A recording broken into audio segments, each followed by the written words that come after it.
Hello, everybody. We're going to be playing Morrowind in a second. And when I say in a second, I mean whenever I get the capture set up. Because, for whatever reason, the capture doesn't want to be set up. Thank you, Open Broadcaster. And that should do it. Only took about 6 clicks. Everything is pretty well done there. Busy week? Yes. It's been a busy week. I mean, I have had plenty of time for shit posting while I wait. You know how...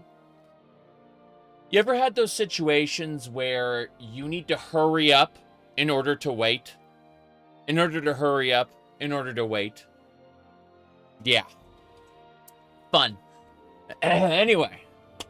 So, that's why I was getting able to get all the shit posting done this week. It's because, during those wait periods, not long enough to play a video game, but long enough to look up some posts and go, haha, that's funny, repost it. Oh no, busy again.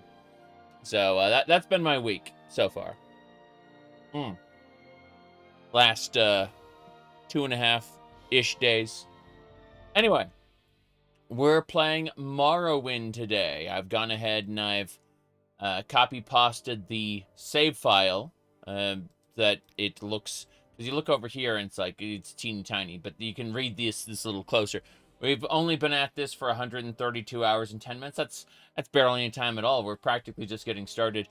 I have an auto leveler, so I don't allocate my stats myself. The game does that for me. And as a result, I'm much, much weaker than a normal level 44 would be. That is as it should be, now and forever. Anyway, with that all said, we are going to get going. Yes. What are we drinking? Just normal coffee. Just standard black coffee. It's Maxwell House. Nothing special about it at all. I do have... How may I help you? Oh, no. I wasn't expecting that. Anyway, hold on a second. So, I do have the sippy cup here. And you can compare the sippy cup to the coffee cup. Now, the sippy cup has sugar-free strawberry energy drink in it, which is packed full of vitamins and minerals and stuff. It's it is for actual hydration as opposed to this, which is caffeination. There's a difference, but they're equivalent. You know, like you can see how this is a very large sippy cup, as well as there's 11 cups of coffee in the coffee cup. I know that. I don't know how much is in the sippy cup. But I do still have one more of these Monster Energy shenanigans, but I don't need it, really. I have better, more healthy alternatives. Not that we're caring about health when we have a giant coffee cup. Let's see. What else we got going on? Oh, yeah. So... we have my character, Baldur Deadeye, is his name. He's a sorry, Beldor, not Baldur Deadeye. Alright, he's a wood elf, apostate of the Green Pact. It means he does not follow the Green Pact. He is an absolute absolute monster. He was banished from Valen Wood for his extensive alchemy and mysticism usage. Now you may think, mysticism, that's so bad. We're ripping people's souls out. We're turning them into skeletons. We may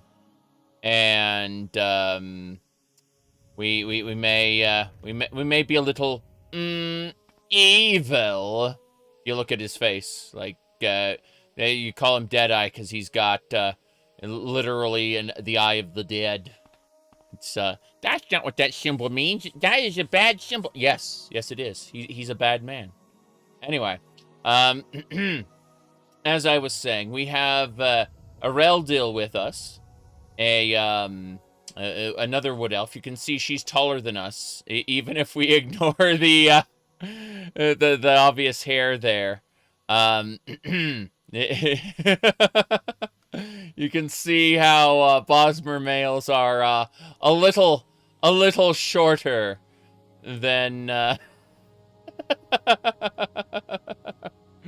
Yeah, it is pretty funny. let me pull up the appropriate memory here. Let's see. I think it was if I go to U and then it should be at the very bottom. There it is. I found it. Yeah, we've got this this appropriate picture of my husband asked for no Kresh read on his McDagoth, and you can see right there, Bosmer men are much shorter than Bosmer women. That is the meme. Anyway, we also have a skeleton. This was a combatant in the arena. We are pretty high rank in the arena now. We're still fighting through it, but yeah. This is what happens to our foes. Probably nothing. Probably nothing, yes. But I've gone ahead and I've told my minions to stay put. No big deal. I'm gonna go in and fight the vampires myself. How nice. Probably die like a company. What can I do horrible for you? death. That's my guess. My guess is a horrible, horrible death. But aside from that, we are basically ready to go. I'm double checking that this is going in both places. Yes, it is. That is good. Although now my eyes get bugging me. Like, oh, hey, you know, you're on stream now. Why don't we cause problems for you? No, it's funny because I'll spend like 4 or 5 hours doing, you know, other things, not have a problem with my nose or my eyes or whatever. I get on stream. That's when the problems happen.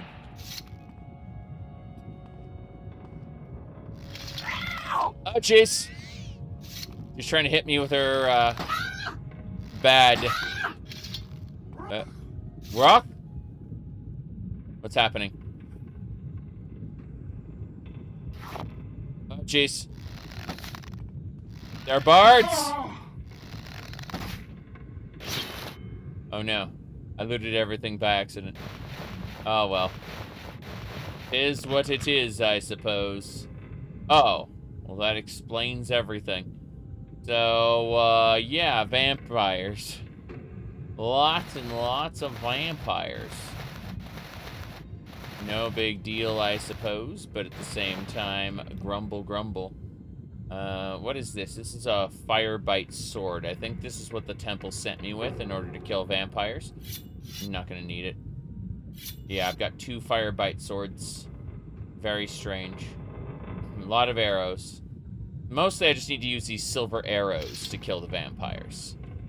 But what I would like to do is to actually drop these items on the ground.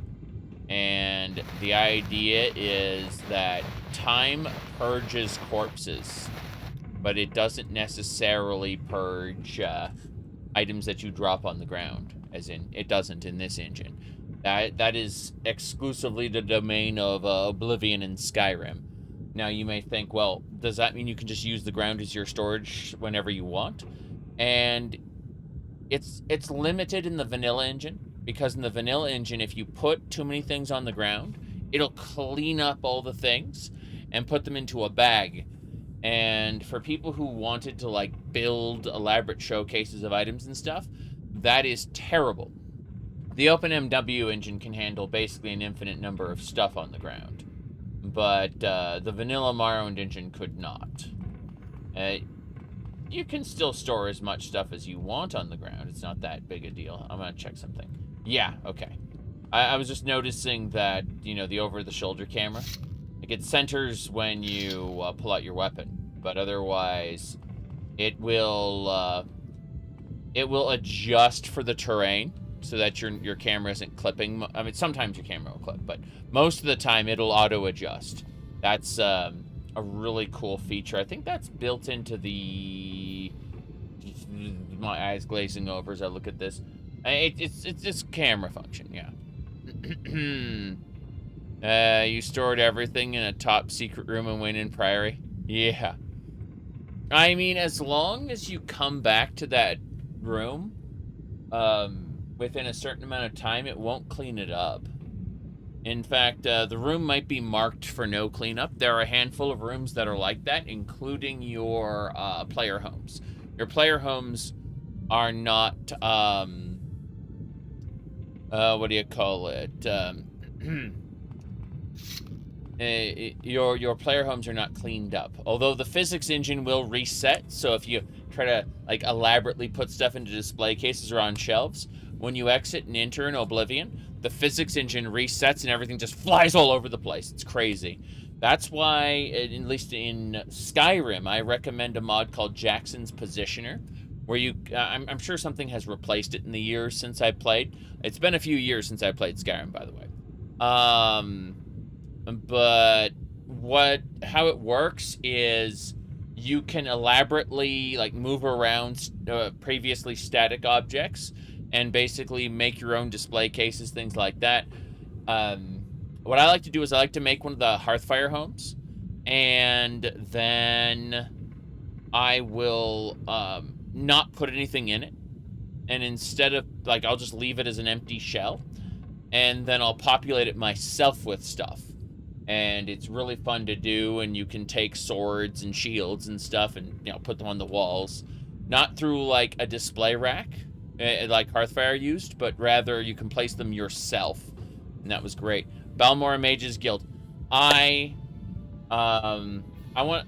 played this game dozens of times now. I want to say in about half of them, I've used the Balmora Mages Guild as storage. That's true. This one I tried to use Caius's house until I got my stronghold, and then I moved everything over there, moved out of his house, so to speak. Yeah, I was in with Caius for 3 months, unfortunately. Whoop. Damn it. Whoop.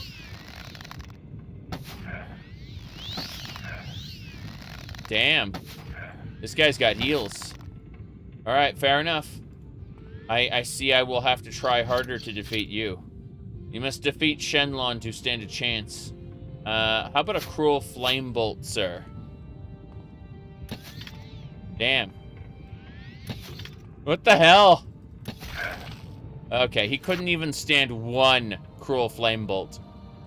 That's good. We got our key. And what else do we have?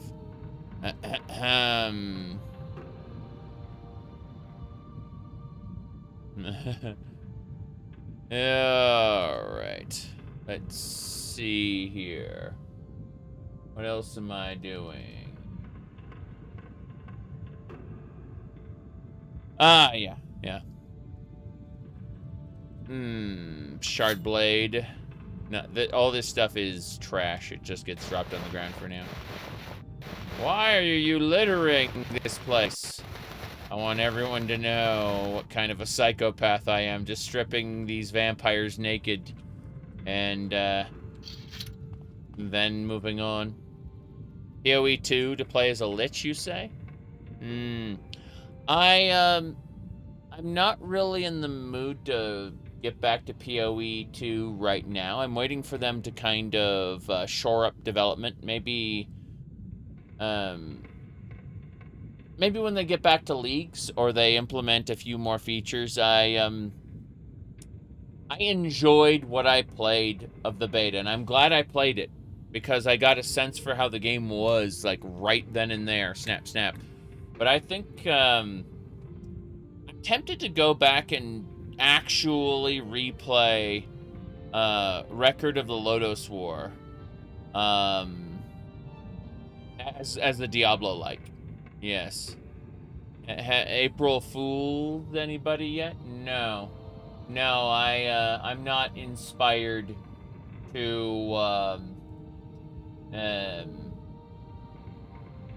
I'm not inspired to partake in April Fools.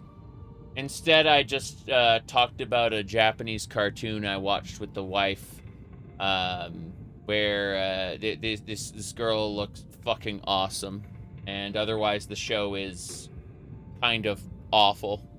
Like everything about her, everything about the show other than her is awful. I do not recommend it. 4 out of 10. She carries the whole thing. Oh, jeez. Yes. Often she show up. The show is named after her, so like all the time. The problem is you have to put up with the male lead, who's basically a Japanese cartoon everyman, cardboard cutout. Yeah, these are all cattle. Cattle, I say.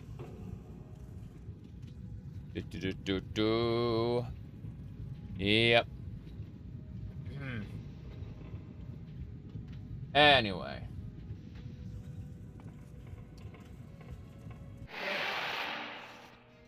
Jeez. No thanks. Yeah, enemies follow me. This is a problem, Glass Jink Blade, go!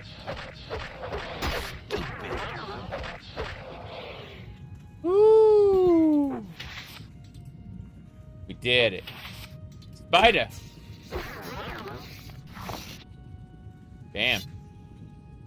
I looted the Steam Centurion by accident. Yeah. What the spider? There's a spider in there. Yeah, I see the spiderling. No big deal. What do you call it? No, it's a pretty good show. It's called Shikimori's Not a Cutie. But when I say pretty good, I do not mean spectacular. I mean it's enjoyable. A slice of life with an occasional unprompted action segment, because she's actually an action hero, basically, except trapped in a slice of life show. All right, let's see. I'm gonna go back to arrows for now. Hopefully we're not gonna have so much going on here. Whoops. Let's see. Die? A caretaker. We got him. What is this? An orcish slave bracer. No, it's just an orcish left bracer.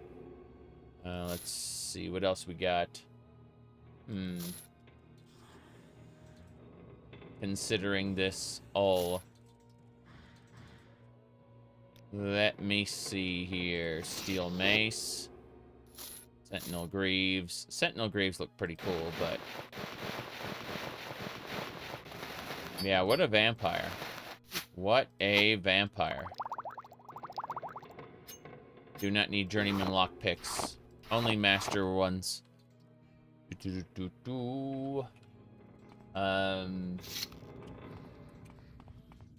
Gonna say there's yeah, jeez, things are gonna get a little brutal here. Pretty sure. Vampa hunting 02. Vampa hunting. Okay. We just need to switch back to our flame bolts. Going with dire flame bolts. Here we go. I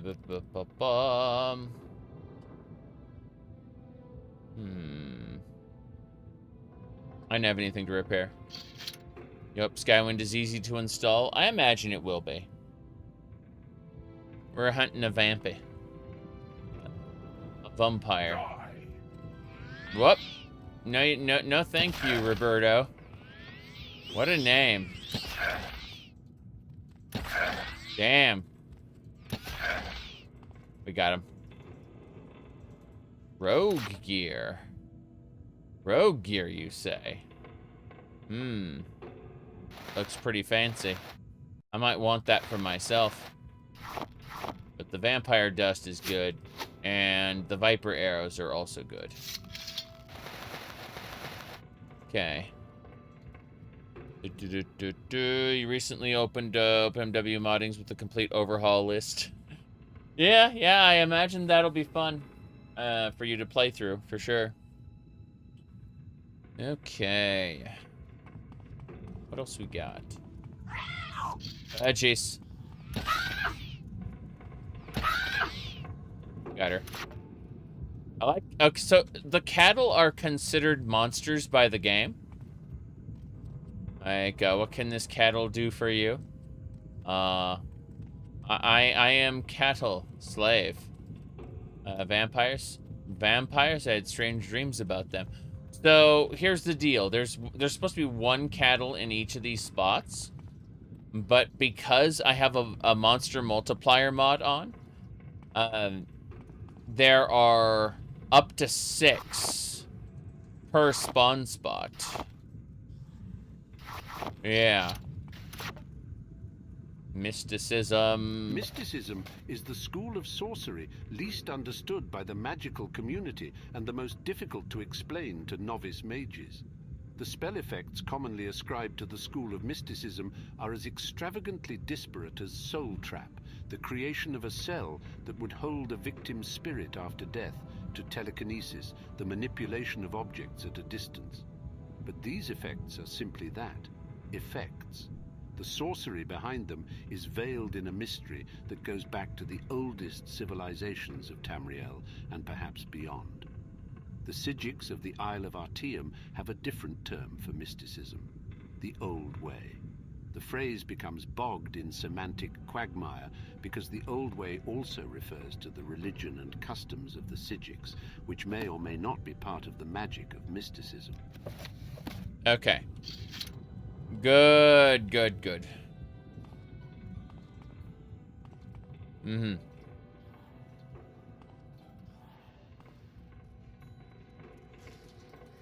Oh, but hey. Whoa! Calismo! At least he just keeps trying to do on-touch effects and doesn't do anything scarier. I'm gonna destroy this dwarven apparatus with a fork. Yep.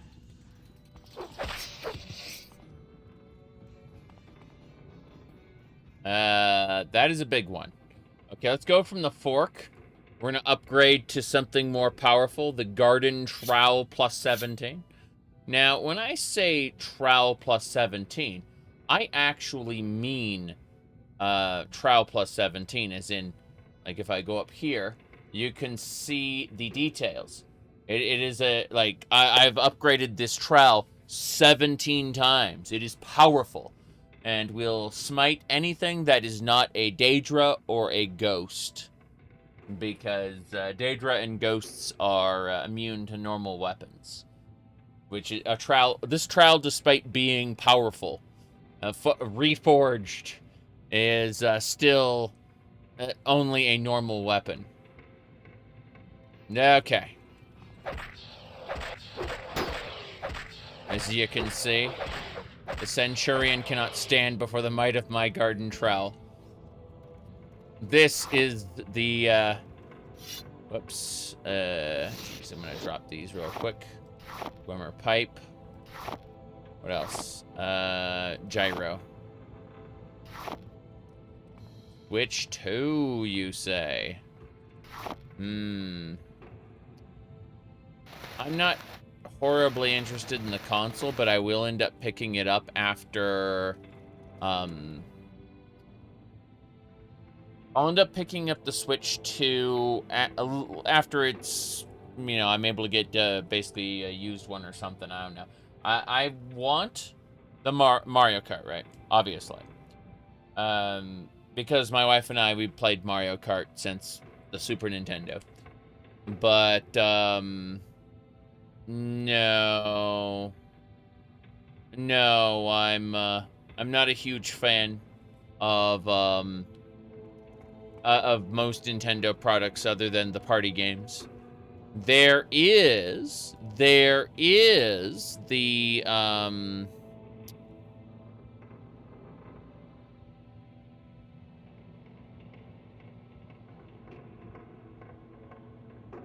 blanking on it. Oh, yeah. Metroid series. I like the Metroid series. The problem is consistently, I get a better experience emulating than I do playing on original hardware. I actually have, what do you call it, like Breath of the Wild, Tears of the Kingdom, and Metroid Dread, stuff like that on you know, Switch cartridge, but I don't play them on the actual hardware because it's just a worse experience to play anything but a party game on original hardware. Yep. You said there's a decomp of Super Metroid. Currently, I understand the desire for HD monitor support. I really do. But here's the deal. I am firmly entrenched in map rando. Basically, how it works is when you you generate a version of Super Metroid to your specifications, and it will randomly connect all the rooms in a different way. So you have a completely different Planet Zebes every single time. And based on your specifications. And we'll refresh this page, map null. Oh no. Whatever shall we do? The answer is I open Firefox. The answer is literally I just open Firefox, man. I just do the same thing again, but in a different browser. So with Firefox open, generate game. Oh, I haven't put the ROM in. Lazy. Let's see here. I just want to show you the other part real quick. Damn it. It's always desktop. I don't know why it's set up this way. Oh well. I'm going to be lazy and just close this out for now. Point is that you can generate your own, it's not just like items randomly distributed around the world. It is actually, the world itself is shaped differently every run, so you have no idea what's where.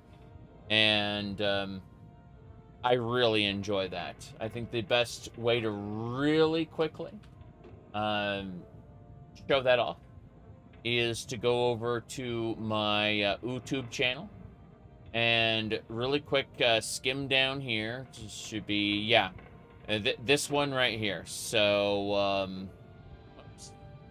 Hee ho ho. It should be called, it was right down there. Jeez, why is it taking so long? Because I got so much stuff. It's been that long since I've streamed it, it seems. That's crazy.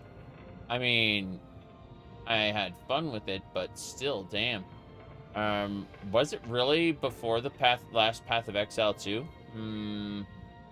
Oh, well. Doesn't matter. What I do is I just do a quick file find. Cat. There we go. Cat made Samus isn't real. She can't hurt you. That's the name of it, yeah. And it's that one right there. So, cat made Samus isn't real. She can't hurt you. And yeah, it's pretty good because it takes tiles. Like you can customize your sprite, but what I'm trying to say is that. This is obviously not a map of Brinstar, but you can see how they take rooms from other areas, reskin them, and put everything together in a seemingly random way that gives you a different experience every time. And that is super exciting. Yeah. But at least if you're a Super Metroid fan and want more Super Metroid all the time. Because you can basically make an infinite amount of Super Metroid. Okay. Dwarven Halberd is going to be a problem. I have to put a backpack on.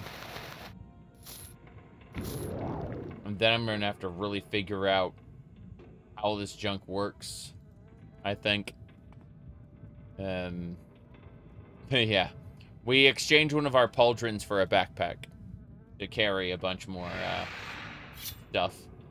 My garden trials are going to work on this vampire. I need to get those fire bolts working again. Fire, flame bolts. Okay, so the dire is 3 to 4. The cruel is 3 to 3. So I guess we should keep using the dire then.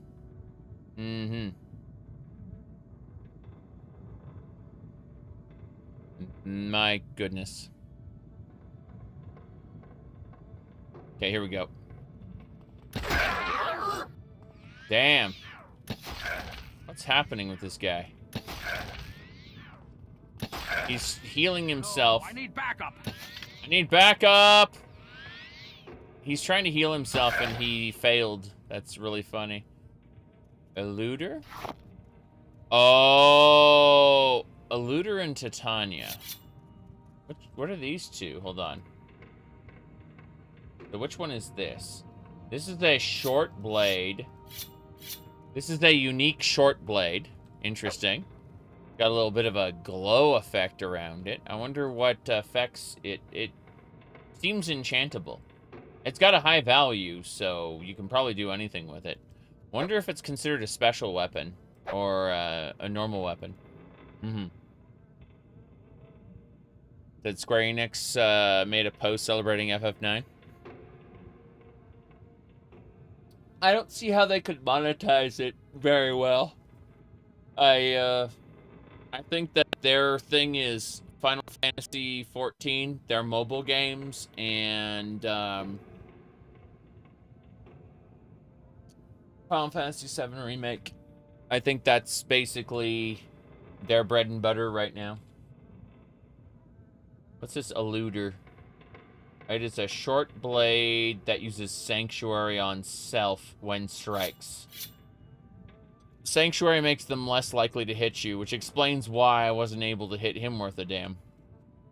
Crazy stuff. I think Raxel was my target, actually. Cool, so we've been slaying the vampires well. This is something we need later. I'm sure that there'll be a quest here. Probably a Mage's Guild one. Yeah, I'm not going to leave this book behind. This is the Secrets of Animuncula.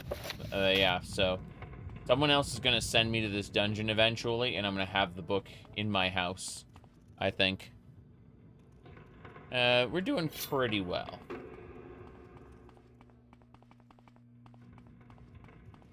My goodness. You didn't, FF7 Remake Part 2 sell miserably because it wasn't well marketed? Without some premium version of Part 1? I think so. I'm just going to wait until either they decide not to make Part 3 or they bundle all 3 together. I didn't buy any of them. Daedric Shield? That's a possibility. Then again, a lot of stuff got shuffled around.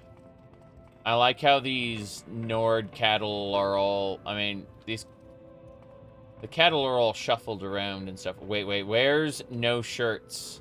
How's it going, where's No Shirts? What are you doing here? What's your trade? I am a slave. Got it? Your background? I am Wears No Shirts. Anything else? Advice? If the job's too hard to you. Little secret? If anyone attacks you first, you're fine, but do not attack them first. Got it. Think Morrowind would be cool on Switch? I mean, you can play Morrowind on the, on your cell phone. Like, let me see here.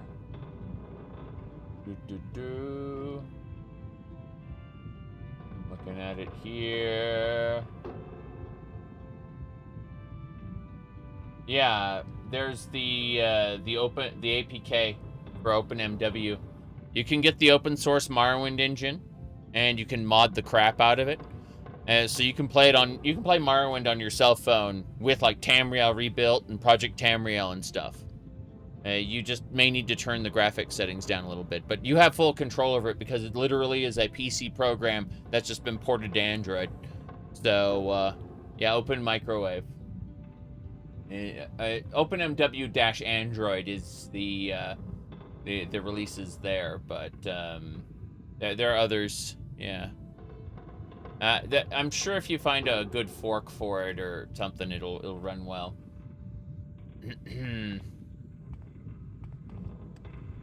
Yeah.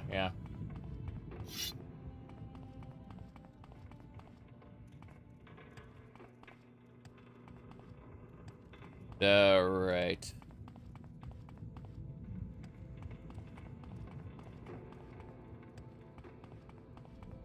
Someone asked what my wallpaper was, and the answer is, unfortunately, this will put the Pokemon fandom into shambles. You know, because here's the thing. Two confessions. Number one, I am not a fan of Pokemon.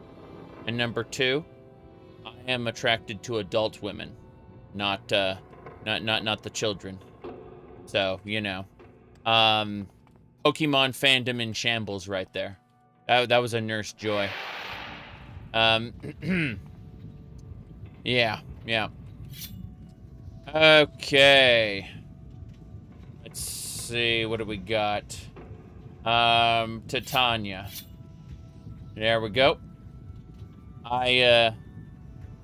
When I play Pokemon, it's usually just Gen 1 or Gen 2, you know, the crystal clear, you know, stuff like that.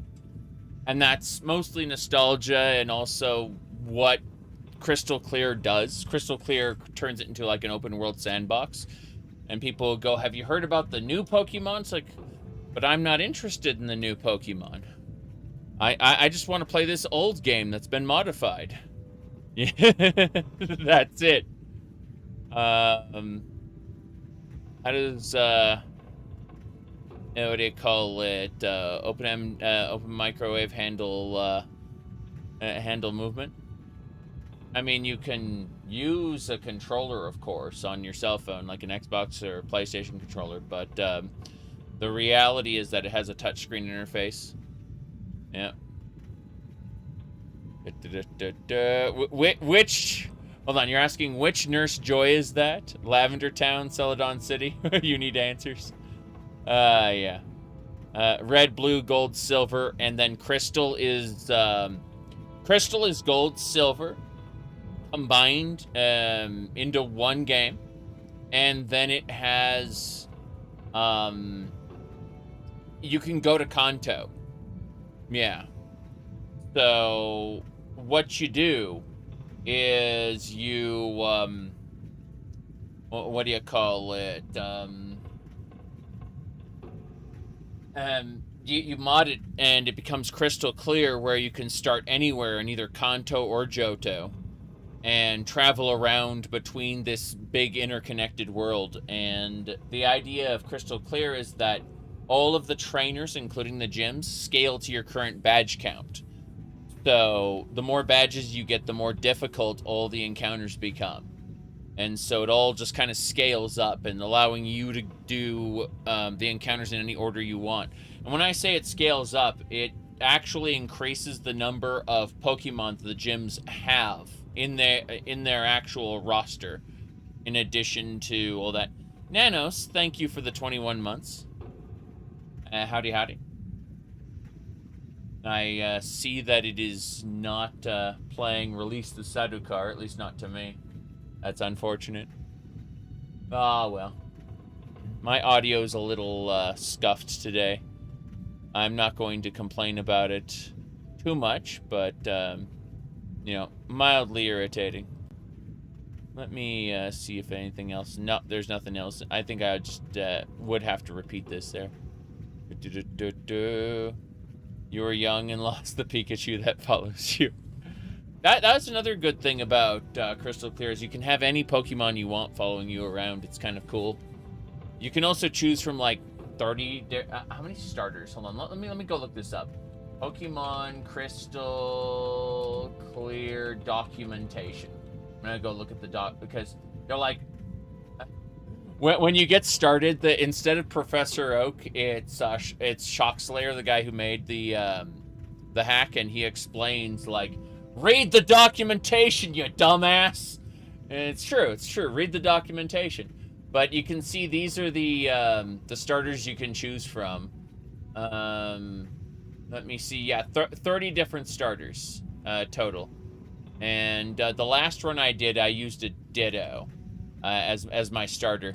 But I used a special PC that's in the expanded content to teach it, what do you call it? I used it to, I taught it Body Slam. And so it was a Ditto using Body Slam, which was the craziest thing. That was a fun run. I actually did beat the new Elite Four because they're way stronger.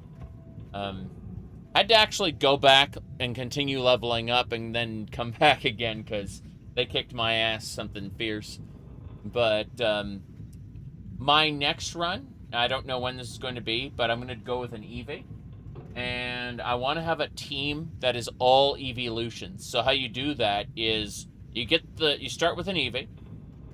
Then you go and pick up the free Eevee, and you take the free Eevee to the egg person, and you just kind of keep getting Eevee eggs that while you walk around in circles like a crazy person.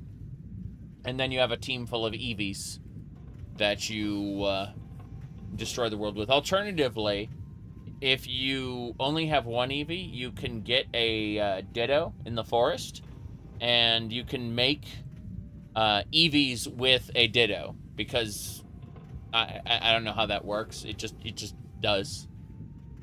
Let's see. Hello! Randomly, you found out I have a Twitch. Yes, the Twitch is a mirror. It goes to, like, I've got a stream going directly to YouTube, and then I have a plugin that forks that stream off to Twitch, because there are people who exclusively want to watch on Twitch, and I respect that. Yeah, I got put off of Twitch because of some of their corporate behaviors for a while, but I love giving people the option to watch where they want. I tried Kick for a while, but that's full of scammers. Like, tons and tons of scammers. Like, basically, what'll happen is someone will come into the chat and go, hello, I could help you with some custom artwork. AI generated, of course. And that's basically the Kick chat experience. Is scammers. It's great stuff. Let me see here. But let me hit one more thing before we go. Yeah. I want to know, when did I last stream Morrowind? Let's find out. So, we're streaming Morrowind right now. And then if we skim down, it looks like the last time we streamed Morrowind was 3 weeks ago. So let's get started then. Hee hee ho ho. Wait, no. 9 days ago, sorry. 9 days ago. Let's go. Uh-oh. Wait a second. No. No. I'm reloading.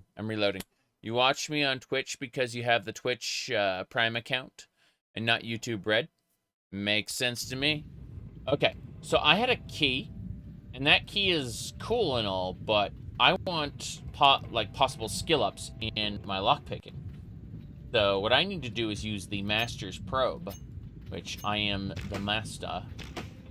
And then we need the lockpicks. This is fine.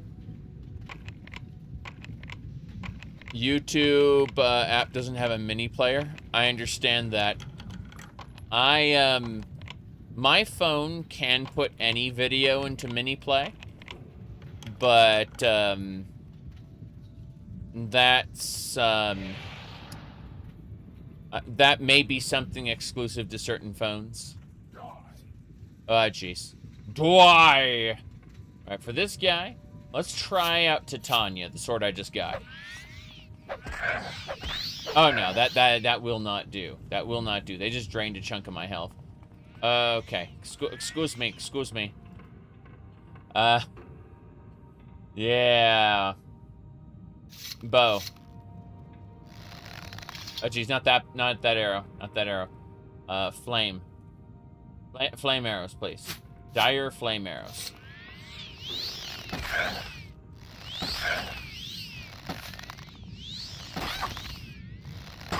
He's their smith. We're killing this vampire clan.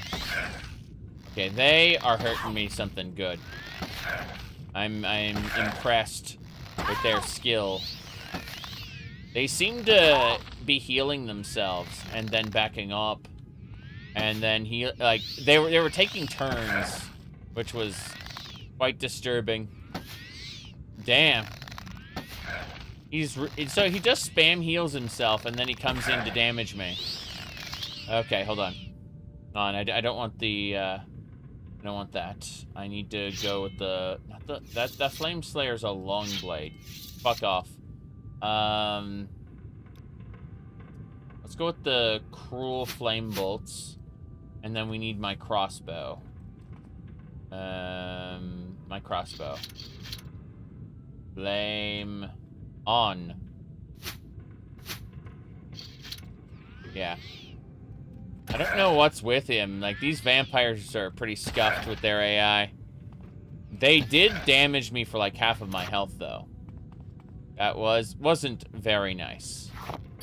An extravagant ring was nice, though. I took that. So this is the vampire smith. Very interesting. We have killed this vampire clan. We've just killed off their blacksmith and one of their trainers. But this vampire clan, if they had infected us and then we had left and come back, we would have been considered one of their clan at that point. The Devil's Mole Crab Helm. I will make resistance. You will die where you stand, somebody said.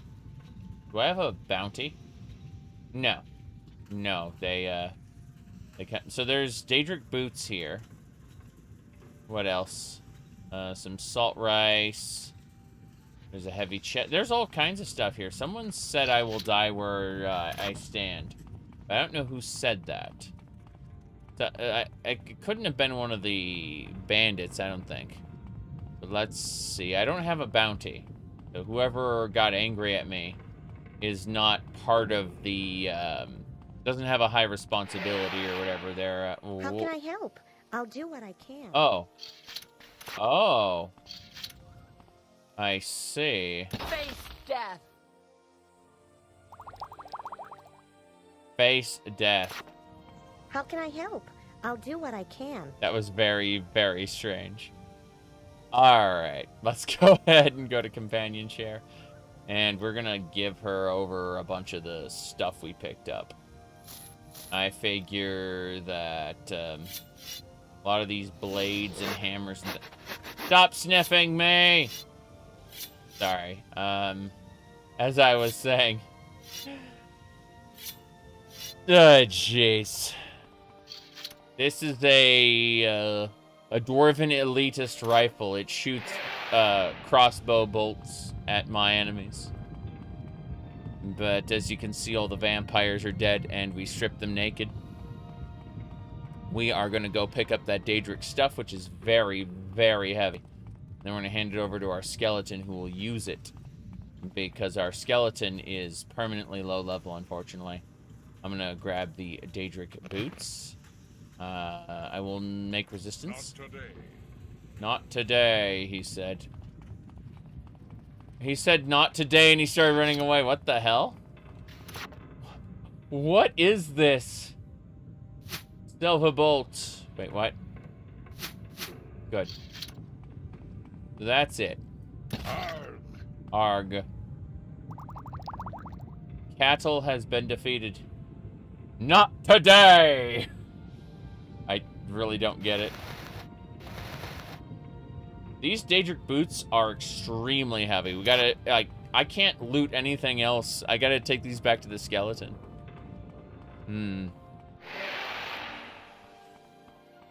skeleton. Are you all right? You look wounded. I am wounded. Some vampires sucked some of the life out of me. It was quite a harrowing experience. Okay. That should do it. Where's the hammers? Put the hammers back. The bonkening. What was that? There was nothing. There was nothing, trust me. There we go. What was that? It was nothing. I'm telling you right now, it was nothing. You got crystal clear set up on your Android?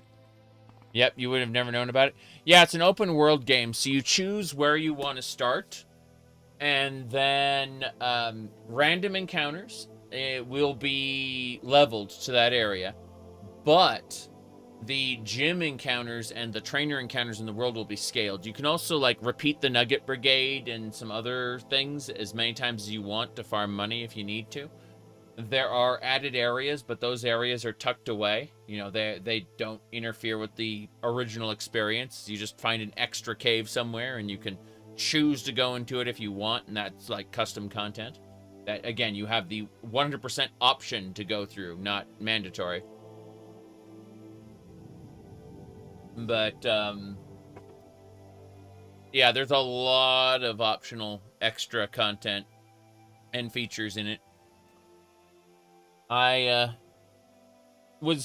only really nostalgic for Pokemon Generations 1 and 2, and then I dropped off, like, hard. I technically dropped off at Yellow, but, I came back for Gold, Silver, Crystal. Oh, jeez, that's an Astronaut. Yeah. It's only a level 7 Astronaut, come to think of it. I can probably just drain its health away. Let's give that a try. Yellow was your last, exactly. I came back for Gold, Silver, and Crystal, but then that was really my last. And so, again, I'm only nostalgic for Generations 1 and 2. And I literally only play it for nostalgia's sake. When people ask me about new Pokemon, I'm like, so what? I don't care. But yet I do have, like, I have all the Eevees as little figures, you know? Like, I got all the little Eevees as different figurines. It's not like I hate Pokemon, but at the same time, I'm very indifferent to the idea of playing more of it. And when people ask me, you know, like, what's your favorite character? It's like, what? But yeah. So it's all Officer Jenny's and Nurse Joy's, honestly. Let's see here. This way. Like talking about Simpsons past season 12. Well, it's interesting because The Simpsons has some good moments in the later seasons. I know that because I've seen clips of them. But I have zero desire to watch an episode. So that's Drag Curious. That's like Top Gear, medium. This place has a lot of good loot. I am impressed. I need to open this chest. You said some Pokemon are trying to be Neon Genesis monsters these days. Remember when Pokemon did a story about a 10,000-year-old king who used a war machine to split the universe in half, and a meteor destroyed one of those universes? And so he wants revenge.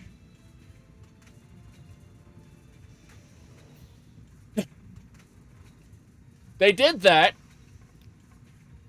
I didn't play it myself, but I am aware of it.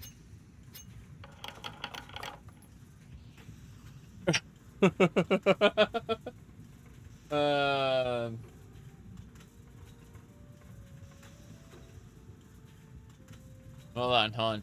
Let me see. Az is his name. It's let me pull this up. Okay.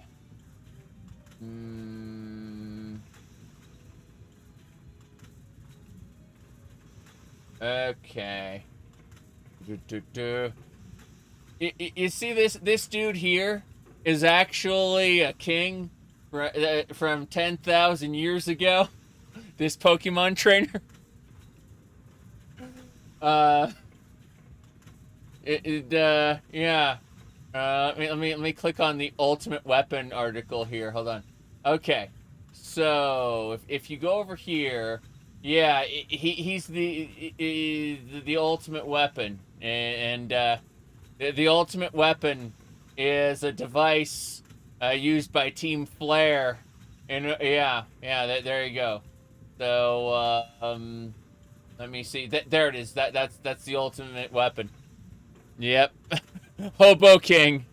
His kingdom is now dust long ago. but his ultimate weapon that he created long ago still remains. Dwemer shoe boots. I have glass boots, right? Yeah, I got glass boots. I don't need these. Nothing in this chest goes away, so I can always come back to it. I don't need to loot all of it. Oh, jeez! They screamed at me! I will hit them with my dagger.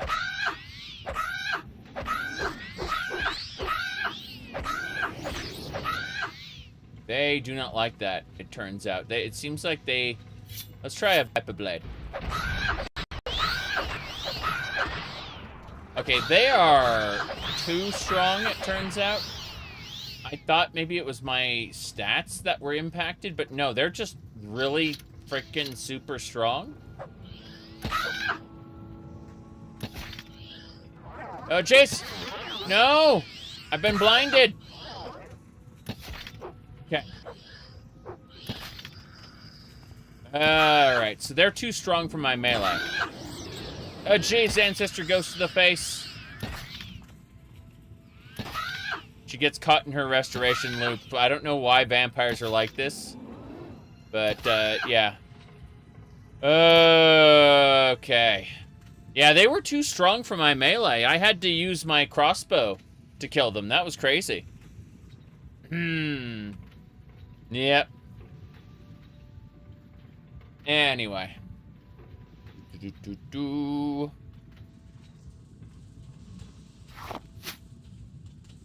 Yeah. Rogue gear. What about this? Flame Slayer.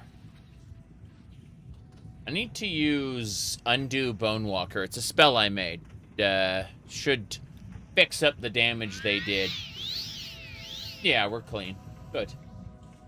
Anything else I'm afflicted by? A disease? Common disease. No, I have vulnerability to common disease. I don't have any. Yeah, we're fine. We're fine. I always had vulnerability to common disease. It's part of my character. I built the character this way using Sif Muna, the lore minder.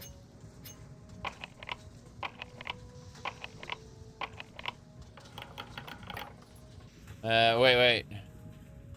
Konami put out an actual product you can buy.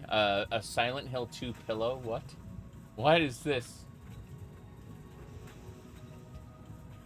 Let me see.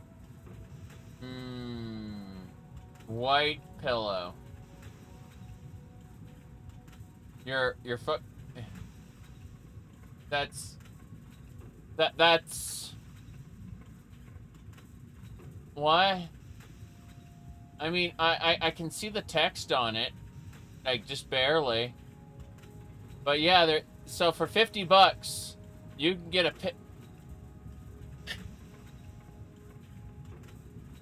You could get a pillow like this for like $4, and then like we can do like embroidery. It's not difficult. Like for like $10-20 of materials, we could recreate this. The Adoring Fan. Imagine if the Adoring Fan were evil. Oh, jeez. This is the nearest Imperial jail. My bad. I screwed this up. And to reload. There we go. Yes.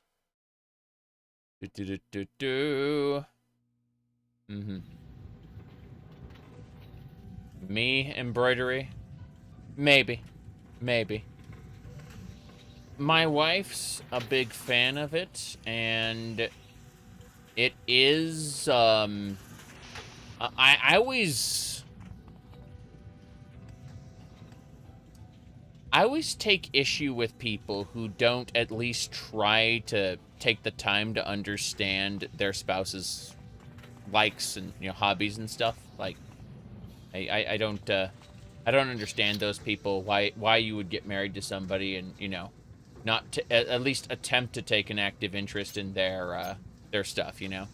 And so, while I am not into, what do you call it, needlework and stuff like that, I keep a close eye on the stuff she makes. Come on, fight! Alright. Your spouse is why you play ESO? Makes perfect sense to me. I will bathe in your blood. I will bathe. Fool! Fool! Fool! She got triggered by my looting. I must use the trowel plus 17. Not today! We did it. It's a garden trowel.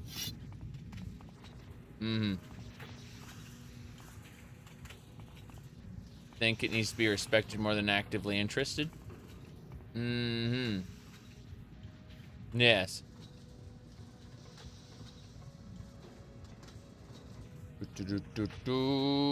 Expecting me to play something not Morrowind? Yes. But, I played around with, crochet and stuff like that. I don't think I'll ever do cross-stitch like she does, though. I'll just cheer her on. And then, you know, give input when she asks about color choices. You fight unfair. This bout is over. You fight unfair. This bout is over. What?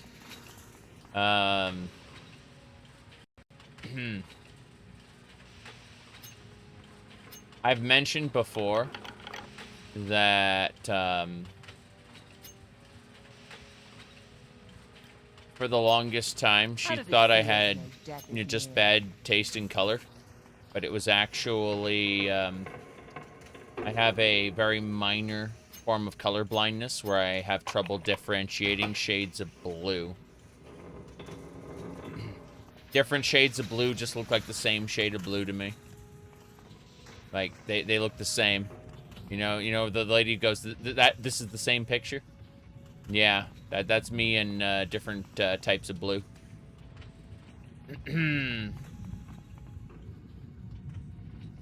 Okay.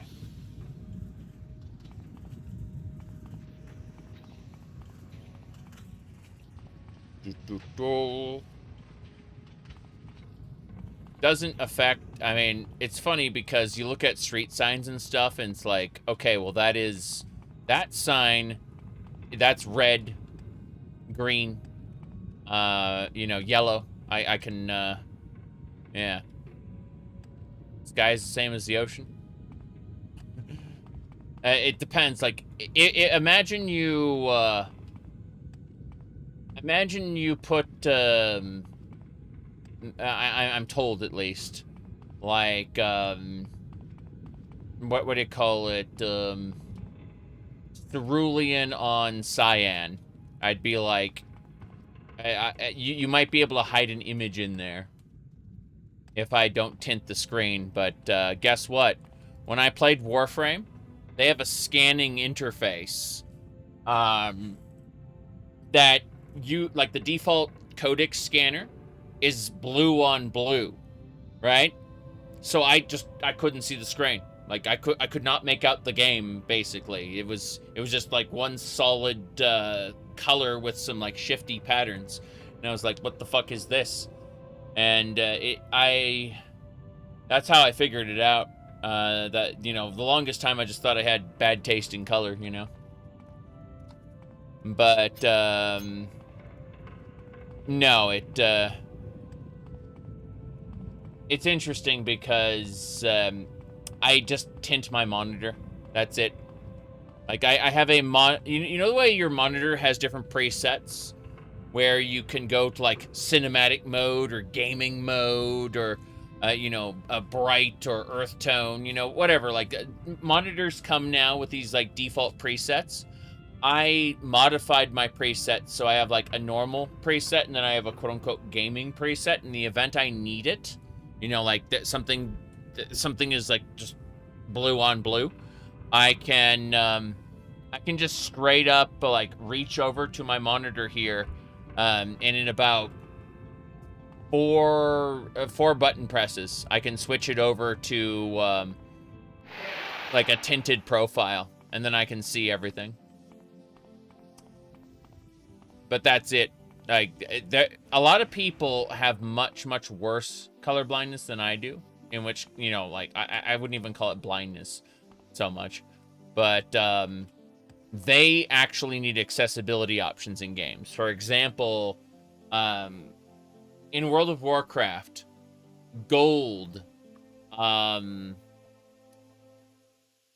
like the auction house has copper, silver, and gold, right? As these little icons. But the icons are identical. They're just tinted differently. And so, as a result, someone may end up spending gold when they meant to only spend copper or silver. And this doesn't seem like a whole lot in modern World of Warcraft, where people have tens of thousands of gold.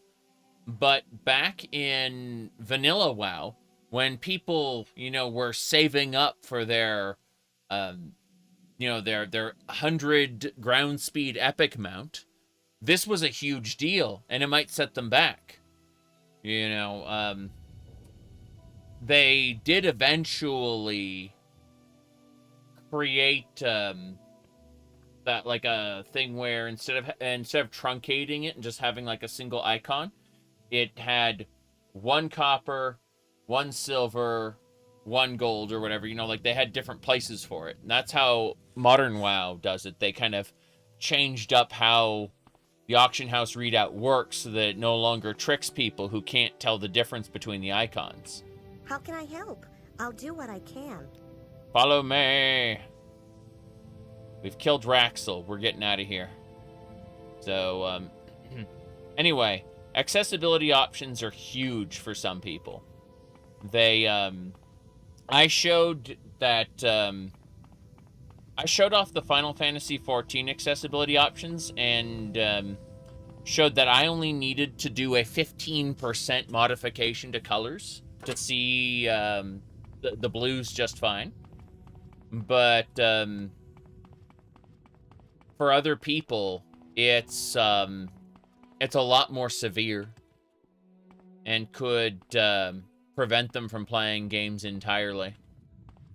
And that's why I completely respect it when people ask for certain accessibility options, noting that, whoa. Yeah, some elits there. Noting that everyone has different definitions of what it means to be accessible. But I think that, whoops. I think actual accessibility is born from human kindness. And then you get the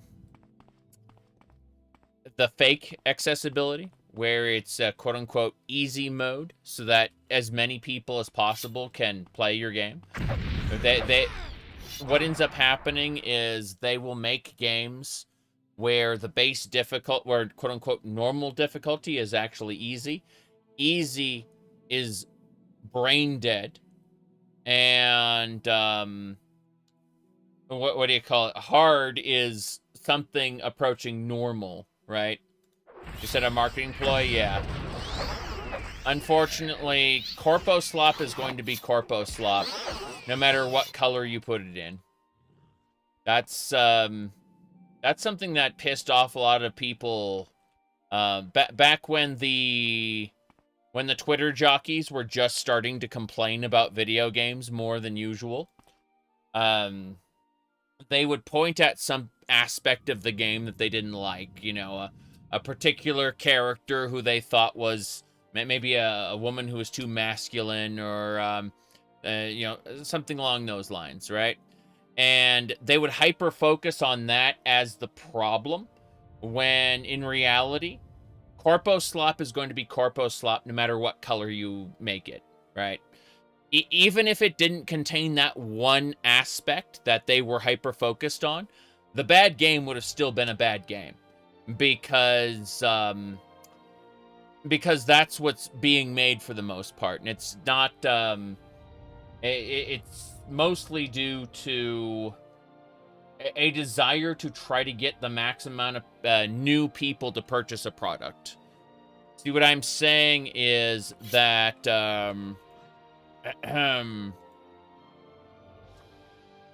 what's happening is that gamers, as a you know, we should probably beep that out. Treat it like a slur, but gamers have hit their market cap, right? Is basically the maximum amount of people who would be predisposed to buy a game will buy that game, and more marketing doesn't necessarily create the kind of results they want. And this is a problem, because it means that from a corporate perspective, the fiduciary responsibility that the officers have to their investors, right? That to make the line go up, to increase shareholder value. If the next game doesn't make more than the last game, doesn't bring in more people, doesn't you know, step up, you aren't increasing shareholder value, so you know, you need to be replaced with somebody else. And that's basically what's happening consistently, is they're trying to find ways to make the number go up. They expect that everyone's going to buy based on the name, the name brand, so like Call of Duty. They're expecting everyone to buy the Call of Duty because it is named Call of Duty, right?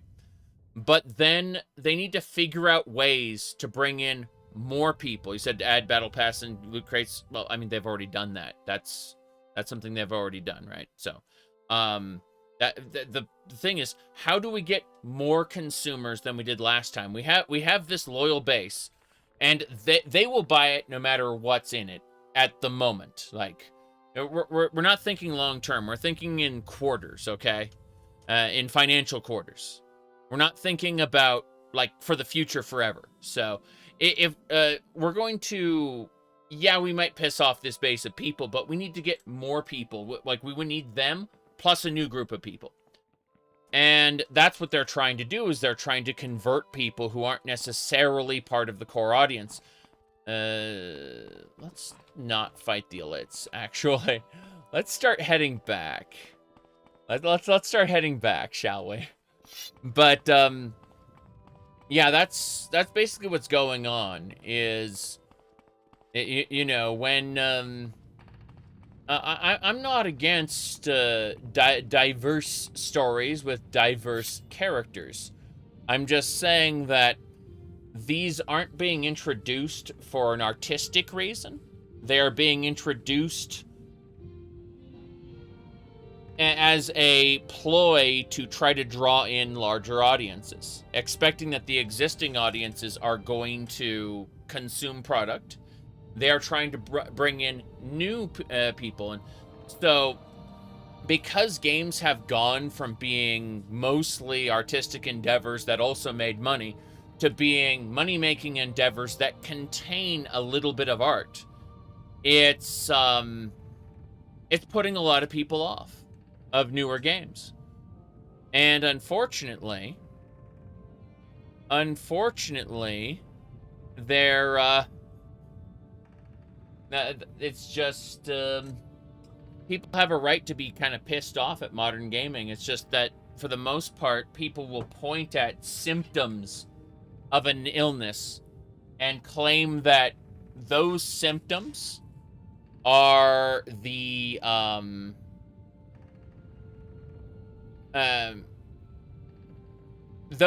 those symptoms may not necessarily be inherently bad, but because they are packaged together in something that is bad, they are being associated with it being basically portrayed as the cause of it. Yeah. A lot of players see sickness but can't analyze the symptoms very well. Yes, exactly. So they're pointing at one particular aspect and saying, this is the cause, this is why our games are bad, which is not necessarily true at all. Damn. That magma golem is immune to my garden trowel. This is a problem. This is a serious problem. I gotta use the suck 3 power to heal up. And I also need to switch to this Jink Blade. This Jink Blade is actually on the verge of breaking. Do I have any other Jink Blades? Actually, no, it isn't. There we go. We have paralyzed the magma golem. Excellent. I must now... I don't want to spam Jink Blades. This is a problem. This rat is kicking my ass. Yeah, the rat is stunning me. So, I'm going to go down if I don't... What? Why does it say finish your current attack? What the hell? Okay, there we go. That's better. My goodness. So... Let me introduce you to this number here. It says 133 hours of playtime. I cannot tell you what is from what. I can, however, try to get the bot to give you a mod list. And if the bot gives you the mod list, that should work. But I've been playing this particular playthrough for 133 hours, and I don't remember what does what. Here we go. Okay. Let's grab these Nordic arrows and use them on the golem. Weapon has no effect. I need to look at these arrows. Okay. Let's go with the Viper arrows. They'll put a toxin on this thing. Oh, target resisted magic. That's special. Well, anyway, they're doing base damage, so. I've killed the bladed rat. I can do this. Good. Magma Golem is dead. Yeah.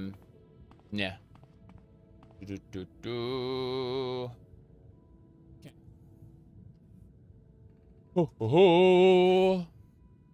Anyway. Let's see here. One thing, though. A lot of people have a misconception that everyone wants to see self-inserts in video games. And so the idea of designing characters that are less appealing, so to speak, people don't want to play a realistic version of themselves. They want to play an idealized version of themselves. And that's something that a lot of sales and marketing people kind of don't get when they push for certain characters that and certain characters and art styles that aren't necessarily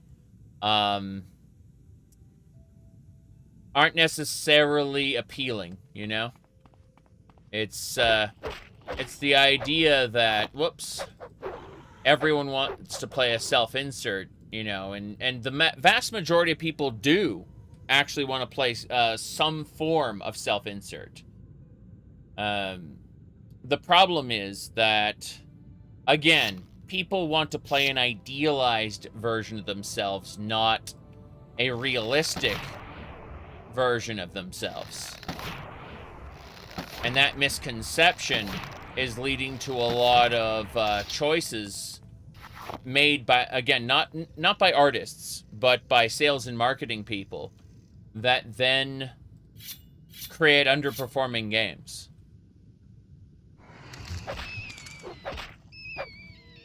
That snake is making random noises. Hear that? It's making like children, like. It's dead. That is a terrifying snake. It had scrib jelly on it for some reason. I wonder if it ate a scrib. Now another thing, it isn't. There's also an issue. What do you call it? There's also an issue with facial recognition. Western studios have an obsession with this technology. They want to create, they want to do a one-to-one facial scan and then apply it to their 3D model and say that they did it. But people like Kojima, for example, will then go into the scan data. Not Kojima himself, but the people who work for him will go into the scan data and make changes. They'll touch it up. If it didn't adhere to the model quite right, they will. They'll spend time making sure, like, basically applying a coat of makeup in the sense that it's no longer an exact facial scan. It's something that looks pretty. Okay, like it's a flattering variation of the original facial scan. Kojima's games are full of this. Whereas Western studios have a tendency to use the raw facial data and go, look what we did. We took their facial data and applied it to our model. Without any regard for how it looks within the dynamic lighting situation that they created. You know? You said you hear Kojima model talk? Well, yes. He's a little bit of an eccentric, though, and I don't like his dialogue at all. I'm not sucking up to Kojima. I'm just saying that the man has directed a few good ideas. When I sit down to watch when I sat down to play Death Stranding and I started watching cutscenes, and those characters started talking, I lost the will to play the game because that's not how human beings communicate with each other. Not the way his characters talk. You know what I'm saying?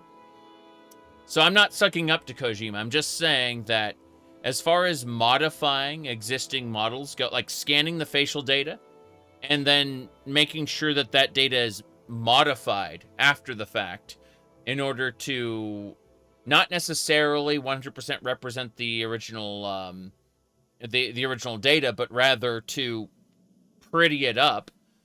I understand the concept. You said he's so dedicated to facial fidelity. I'm not gonna read that out. You don't get the cult of Kojima. His characters aren't people. Yes, you're a VXF artist in the industry, and you guarantee these game studios say scan the facial data came out like this, or why a character is ugly.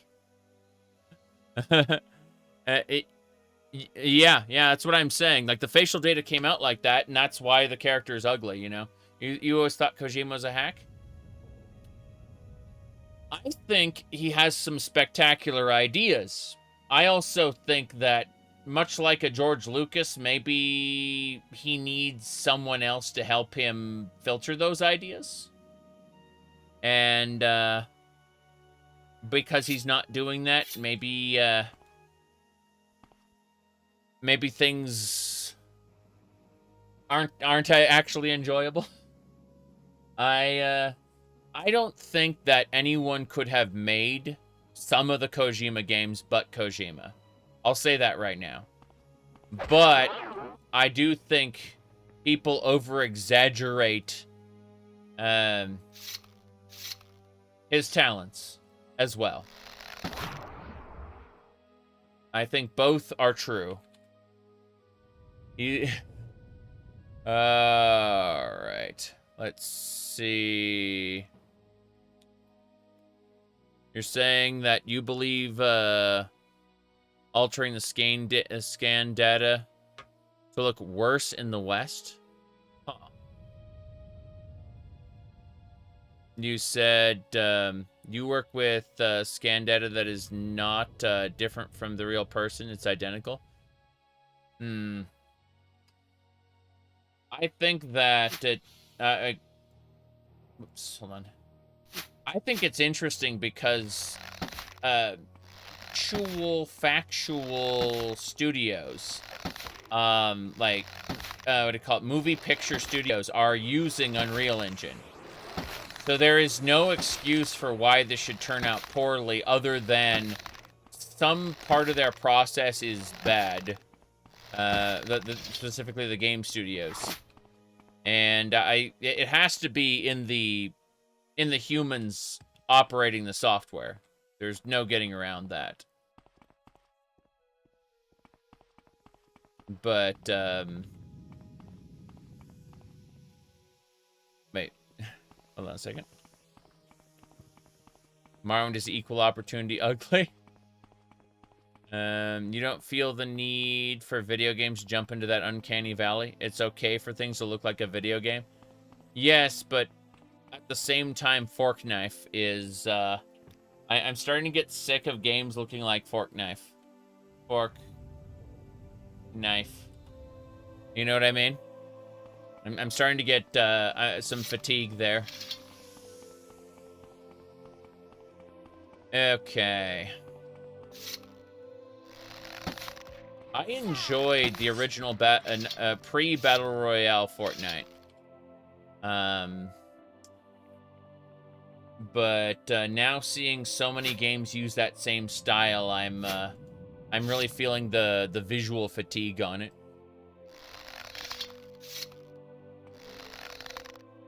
Viper Arrow. That's a Frost Monarch. That is a stronger Frost Astronaut. Oh, my skeleton is dead. I have failed to achieve my destiny. What a shame. To just style and style, if it's been copied so many times, it's just genre. Yeah. You're not a fan of this thing of actors as game characters.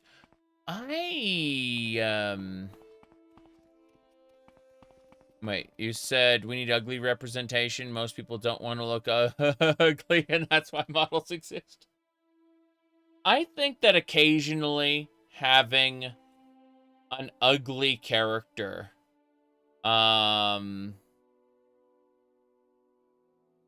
is actually a good thing, but to have every character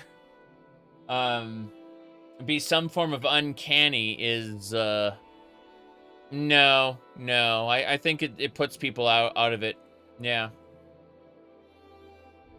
You said the actors, not ugly people. No, what I was gonna say was again, I've talked about how people, like, the vast majority of people do want a self-insert character. However, they want an idealized version of that self-insert. They want the version of the self-insert they imagine themselves to be, or want or wish to be, not the bitter reality that stares them in the face. You know, the moment I said that, the camera was right here. I'm like, oh, yeah, okay, sure. Now, kill this thing.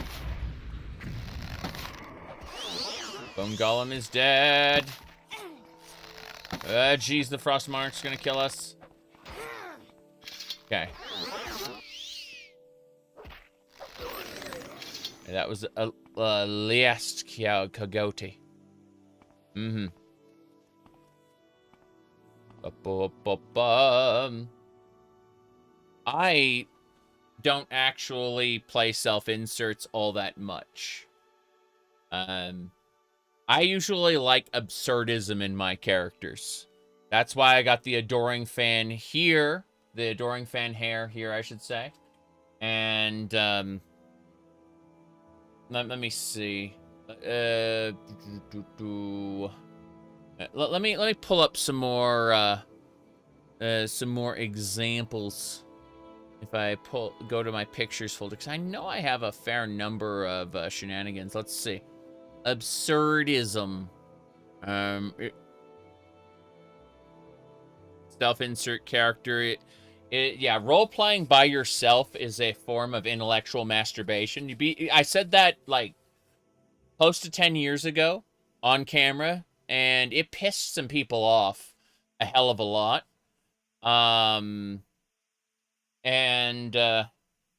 That's because they saw the word masturbation as inherently sinful and bad, right? And so they threw a temper tantrum, left like several paragraphs of messages, and it's funny because I still believe what I said before, which is role-playing by yourself is a form of intellectual masturbation. Is it bad? Not really, no.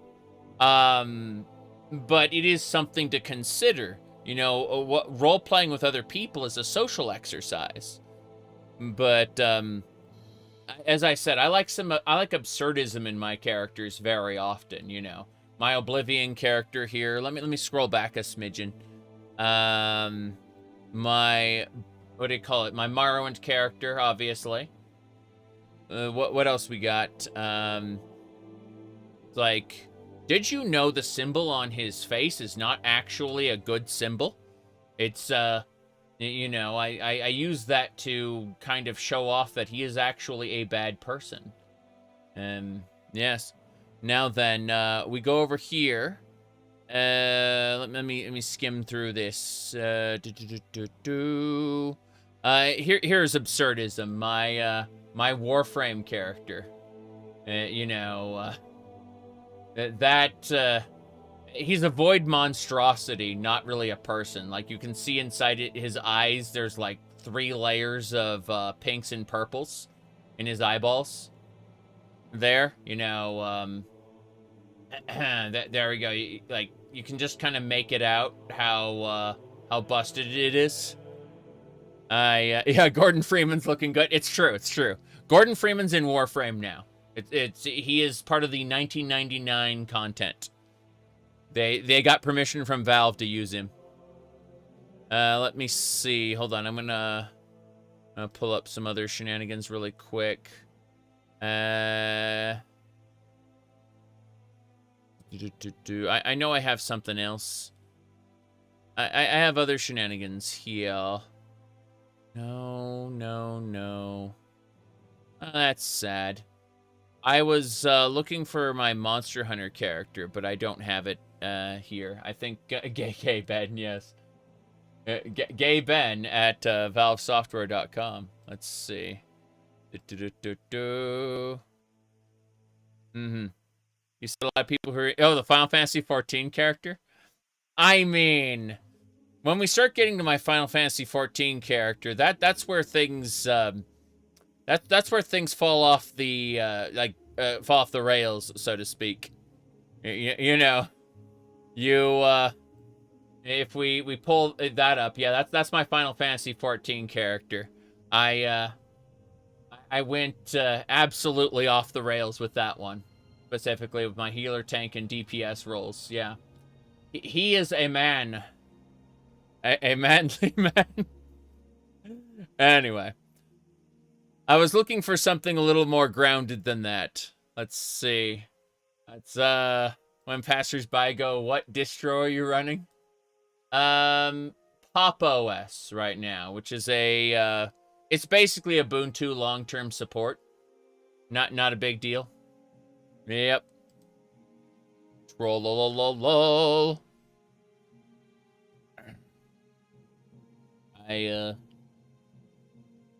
I'll see about the cat ears later, but not during the Morrowind stream right now. Don't feel like it.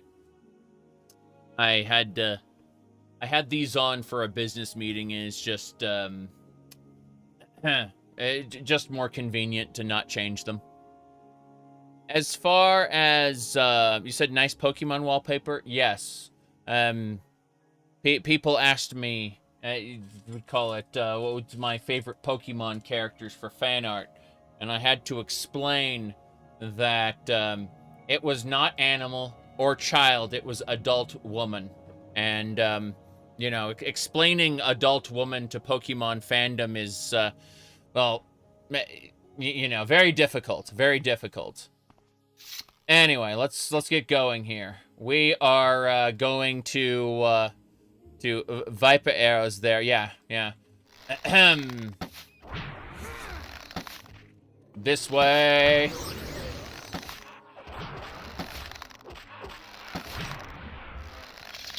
Nurses and police offices. Ring of Icy Winds.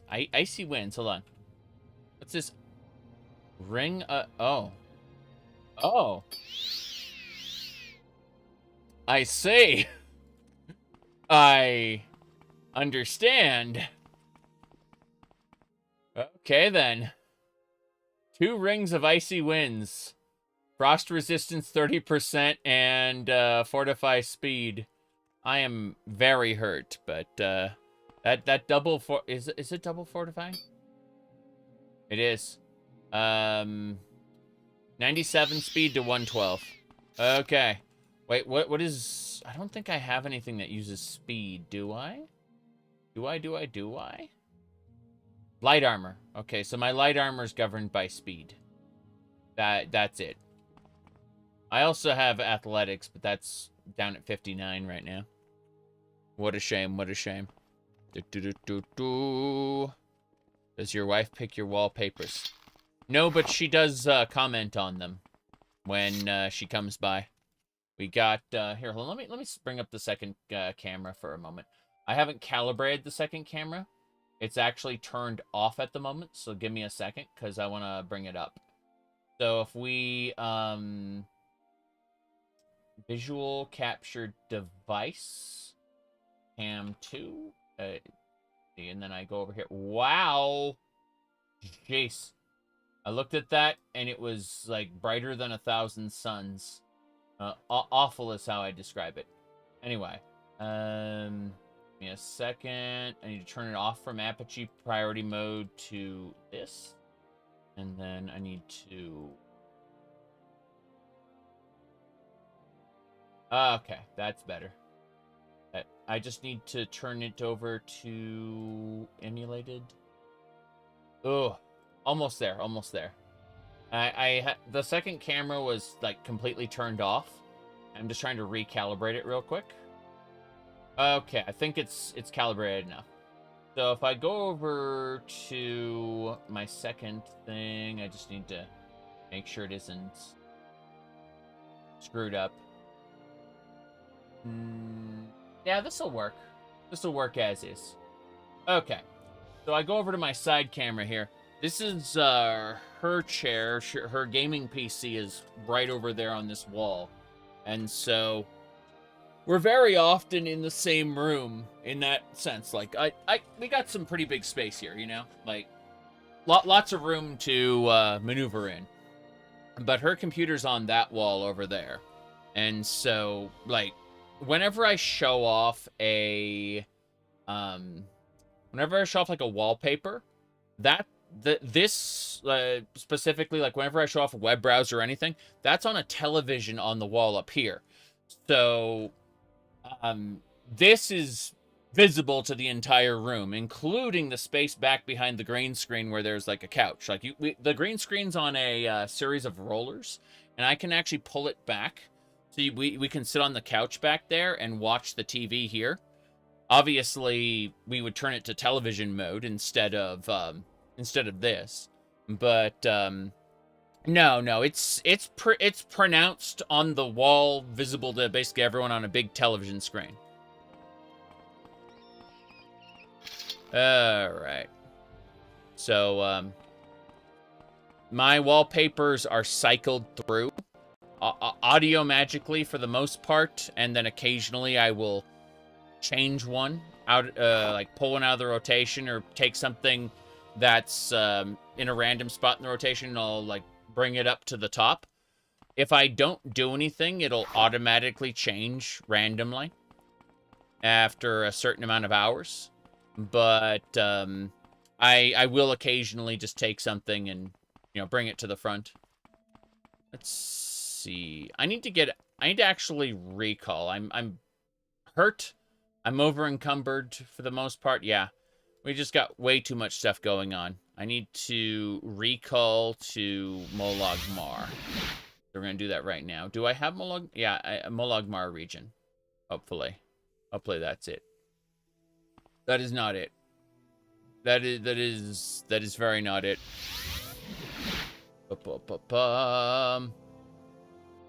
Molag Mar Temple. Here we go.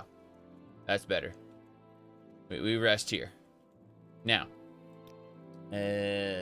Vampa hunting 03. Good.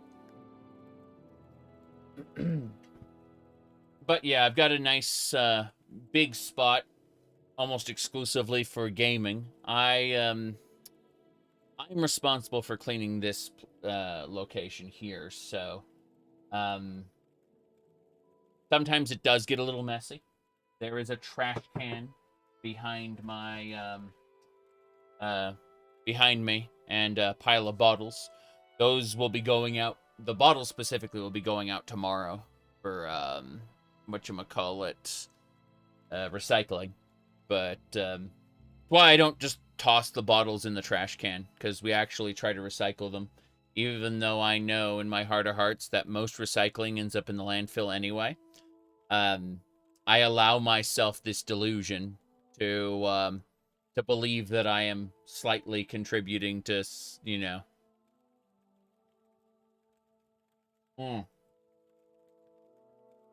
Okay. Hello there. Have you cleansed the vampires from Galamdeus? I have indeed. Raxley Byrne is dead. He shall no longer plague the lands of Vardenfell. You have earned great honor with the temple. But damn right I have. I have killed Raxley Byrne. He is gone. Vampa hunting done. So, yeah, Vampa hunting done. Alright, what else is going on, sir? I have no more duties for you. Try speaking with Tulsa Valen in Aldrun or Uvu Laren in Ghostgate. I'll try talking with Tulsa Valen, but I think Ghostgate is it. Yeah. That carbon footprint was made up by an oil company to shift responsibility off to the individual. It's true. You could cut all consumption, period. And what would end up happening is the same amount would still be produced. And what you didn't purchase yourself would either get purchased by other individuals or, in extreme cases, thrown away by the store because it passed its best buy date. And yes, even, like, toilet paper will eventually, quote-unquote, time out because it hasn't been sold. And rather than allowing, you know, donating it to the poor or whatever, no, they will throw it out. Yep.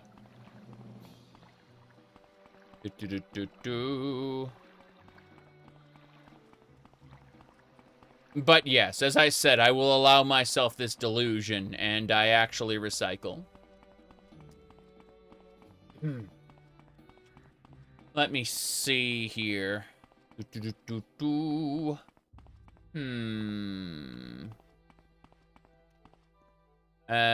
someone prove that 75% of all carbon emissions come from 5 companies? 100 companies. But yes. in the span of the whole world, that is very, very small.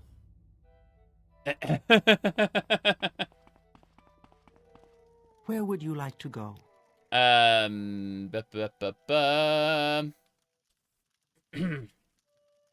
Now then, passenger vehicles account for 20% of greenhouse gas emissions. I mean, I only have, you know, we have a couple cars, and, you know, in unfortunately the U.S. of A., there aren't really walkable cities. Like, things are too far apart. It is perfectly normal to travel 15 minutes to get to a restaurant by car. Volcanoes spew out vast amounts of greenhouse gases. Yes, and our what do you call it? Our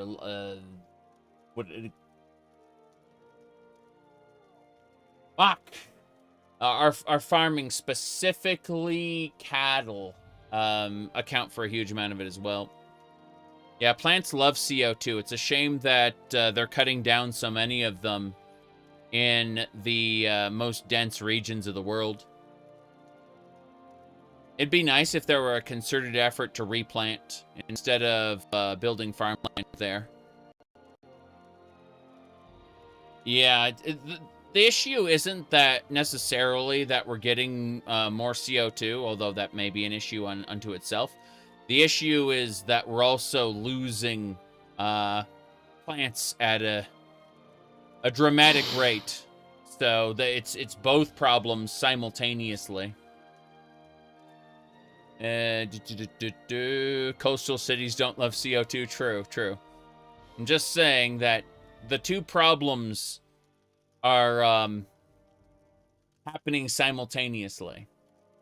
It would be awesome if, you know, the plants could just suck up all that CO2, but that's not the world we live in, unfortunately. We live in a world with mass logging and burnings. Oh boy, have I tried the new Final Fantasy XIV raid off stream? No, I haven't played Final Fantasy XIV since the new patch. I'm looking forward to it. I really am. But for now, I need to go to Vivec. No. Aldrune. Right. I know where I have to go. Balmora, specifically my, Rethen Manor, my home. What the hell did... Oh, Glamour Prisms. My bad. How the hell did I do that? Which button triggered it? I broke the game. Lol. Okay, there you go. Yeah, I have the Glamour mod. It doesn't work with my new modded outfits, though. Makes me sad. I thought we were going to have a good time with the Glamour mod, but, no. I have to figure out my carry capacity situation here. First of all, alchemy and grains need to be dropped in this pile. That's why my frame rate tanks when I look at it. But,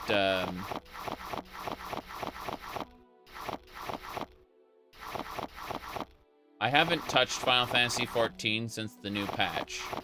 I will play it soon. Maybe tonight. Maybe tomorrow. But, it's a case of, I haven't had time for gaming in the last 2.5, 3 days. And so, you know, it's one of those cases of, I've had the opportunity to enjoy non-stop gaming for weeks and weeks, even months, and then all of a sudden, hold on a second, you have to be an adult and actually get this, get these other projects done. Sorry. That's kind of how it's been. Alright. Let's figure this out. Cheap potions go in the cheap potion pile. Yeah. I'm going to pick up all these cheap potions so that they combine into a single pile. But, yeah.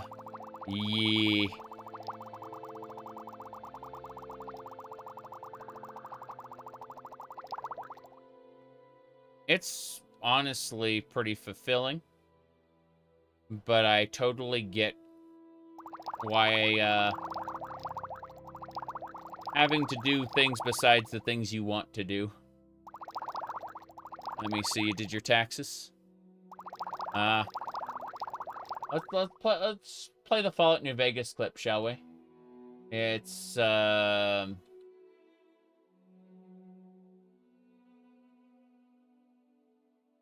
think it was that one. Okay. Hold on. Gonna pull this open. Get ready, everybody.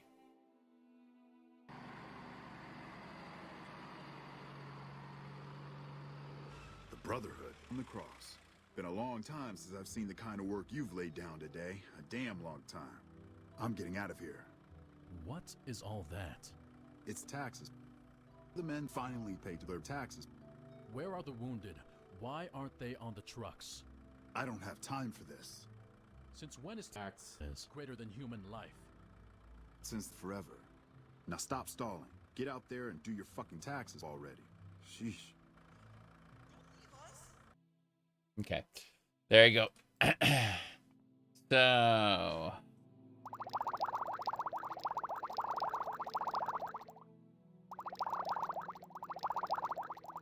I'm just kind of combining all these potions into one pile that we can use later.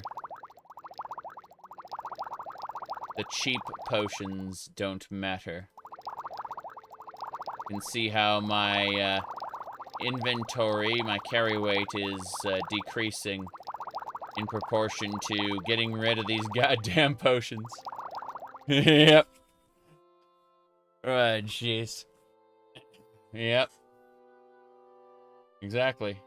Since when are taxes more important than human life? Mod that fixes potion abuse. No. No, I can abuse the bonkiness potion if I decide to. The bonkiness potion. Yeah, I've got 7 of them. And in the event I enter a no-win situation, I will destroy all that get in my way.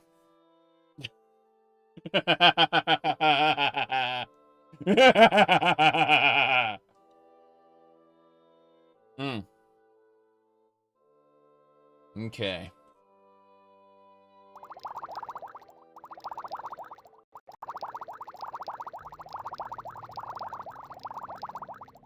Now then. I don't need it most of the time. But in the event I hit a no-win situation, how do you have? We have potions.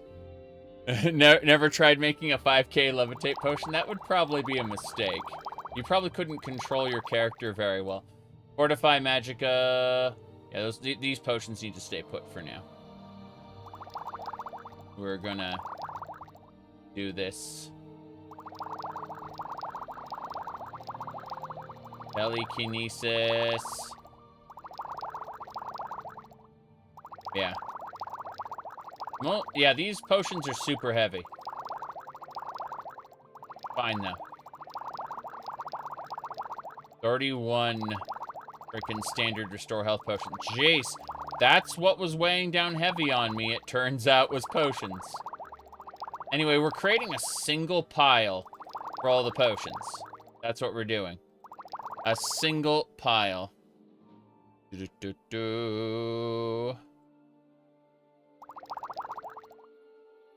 Mistakes. See, when you're giving other people advice, then they could potentially make mistakes. But when you make a mistake, you need to reframe that as a learning experience. All right? So, you know, we had a learning experience. It's fine. The shocking potions, hold on to those.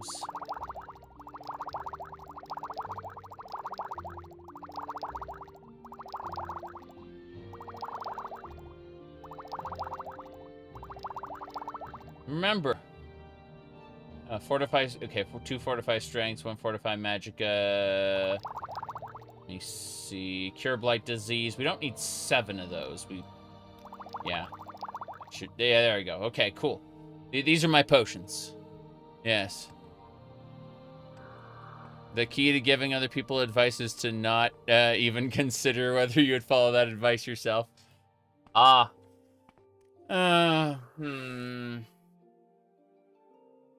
That doesn't sound extremely ethical. And I like to be at least partially ethical, you know? Not as ethical as other people, mind you, but, you know, some, okay? Mix the bonk potion with some skooma. Yeah. Let me see. Alright, let's try this rogue gear. I want to see what that looks like. Hold on. Rogue gear. Oh no. That doesn't look like anything. It only works on female characters, I'm willing to bet. Oh well. So it shall be. Yep.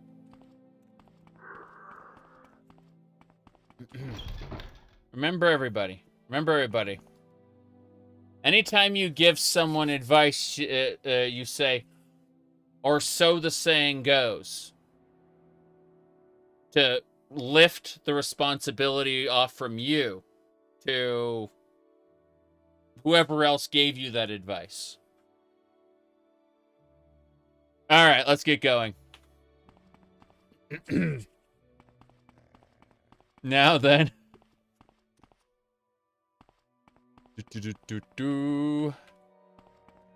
Encyclopedia Dramatica page. Some argue. Yes. Exactly. All right.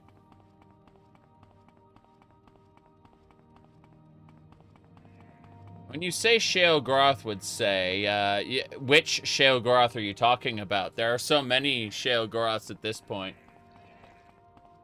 Written by different people. Writing-wise, I like the Ted Peterson one. But in terms of gameplay, like actual interactions, I think I prefer the Shivering Isles one.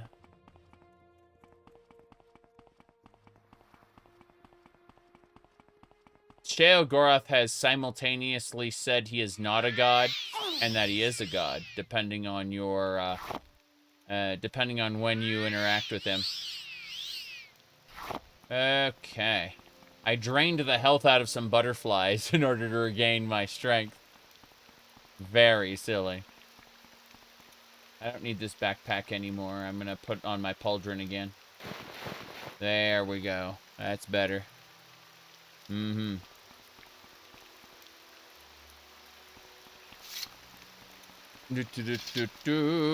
is and isn't a god is sometimes is somewhat arbitrarily defined. Yes. But Shale Goroth pointed to this giant stone head once and said, "He's no more a god than I am." And it's true. You just jump inside the head, break the little thing inside, and move along.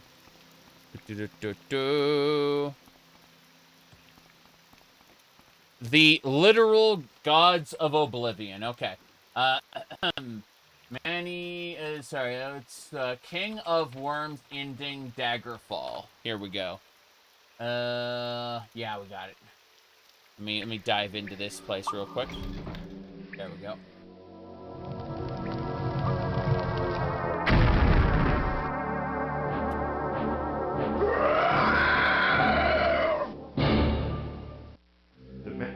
Is hurled from Aetherius, and although drawn to the empty chest of great Dominion, the will of the King of Worms commands it to his side. With its power, the King of Worms leaves his mortal frame and joins the ranks of the gods in Oblivion. Mortal frame and joins the ranks of the gods in Oblivion. Joins the ranks of the gods in Oblivion. Ranks of the gods in Oblivion. The gods in Oblivion. The gods in Oblivion. Hello there! Greetings. Greetings! What shall we talk about? I would like to deposit all the money. But then I'd like to withdraw maybe... Let's go with 500 gold. That sounds good. Thanks for sniffing at me.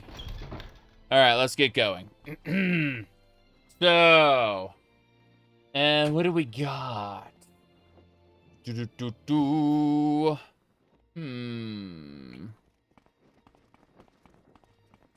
Bosma boy and Bosma girl. Bosma girls are much larger than Bosma boys. There's someone watching me.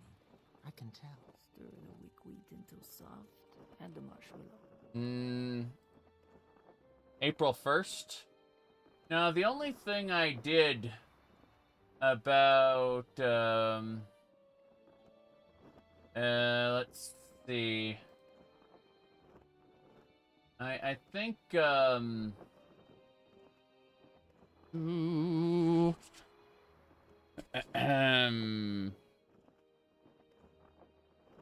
yeah, I don't really care about Elder Scrolls canon anymore. Sorry. I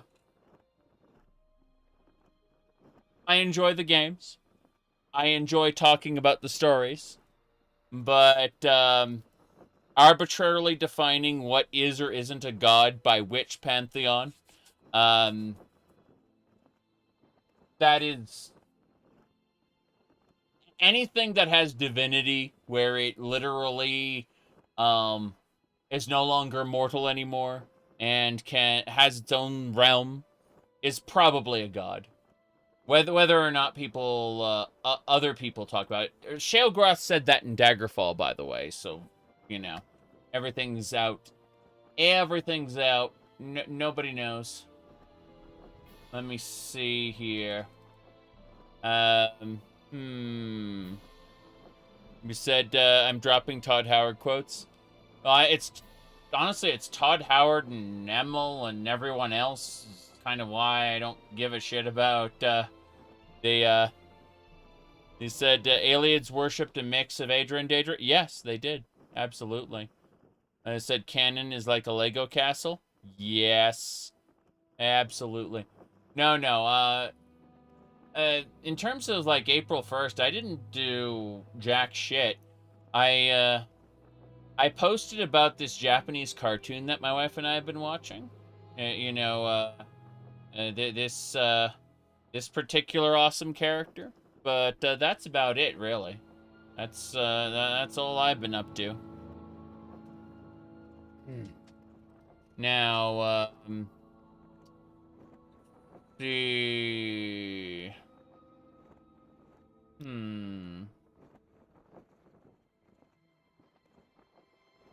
Yeah, as far as social media goes, it's all, like, I haven't been doing anything, really.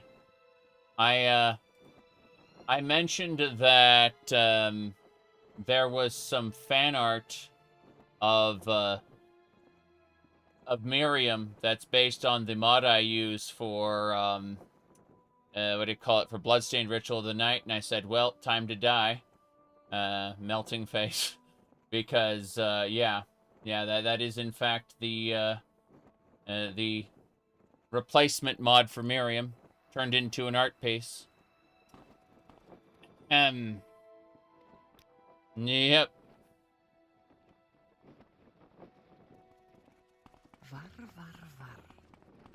But I talked about that on my Discord server.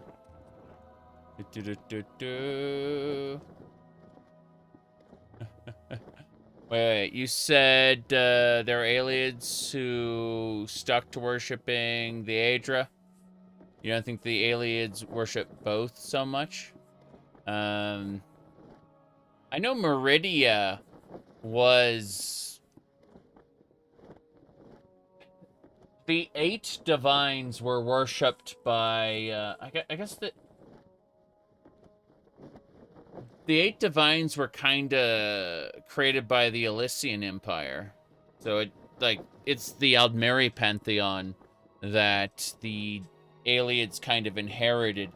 And then they branched out to Meridia because, you know, Meridia literally had a demi-prince baby, what do you call it, like, High Warlord. I misread. I'm good at that. Trust me. Yes.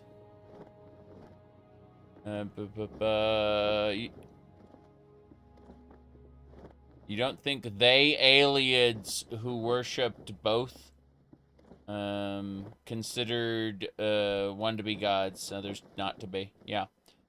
At the end of the day, I don't think that people make too big a distinction. The word God is arbitrary to the one who is worshiping it. It's relative to the one who worships it. It's not just Khajiit. It's, you know, there's the God hater lady who goes, well, I hate all the gods. Talk about a not subtle character. In Oblivion, she's in Cheydinhal, actually. She goes, I hate all the gods. If you worship the Aedra, then something, if you worship the divines, then something, you know, is called nothing happens. If you worship the Daedra, then I guess something will happen, but it's usually bad, you know? Either way, I hate all the gods. I remember a character like that. Vaguely. There are actually a couple characters in Cheydinhal that talked about the nature of the gods. I'm pretty sure. May I help you? Hello there. I'm looking at all these different arrows, thinking I gotta get rid of these soon. My packs are full with crap. I need to keep the rings. The expensive rings are 30. The extravagant rings are 120. The extravagant rings are the way to go. Repair everything. Use the repair hammer.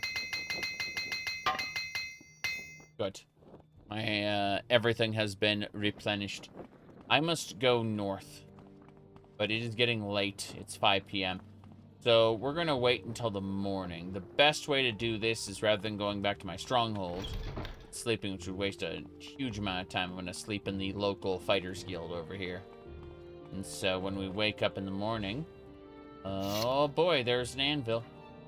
You failed to achieve your destiny. Let's, out of pure curiosity, let's see, the trowel is plus 17, and the fork is plus 18. So let's go with the trowel. Let's try to upgrade the trowel.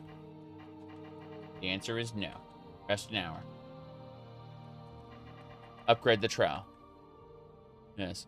There's another character, though. Also, Skingrad, Westweald, and interesting. Well, then there's a different character in Cheydinhal, I think, that talks about gods. Yeah.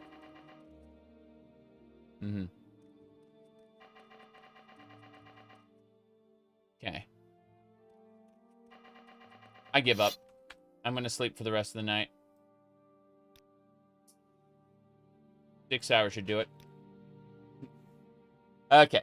So, close the door and keep on going. Nope. Gotta get them to follow me. And then as soon as they do, I can get past them. Do you need something?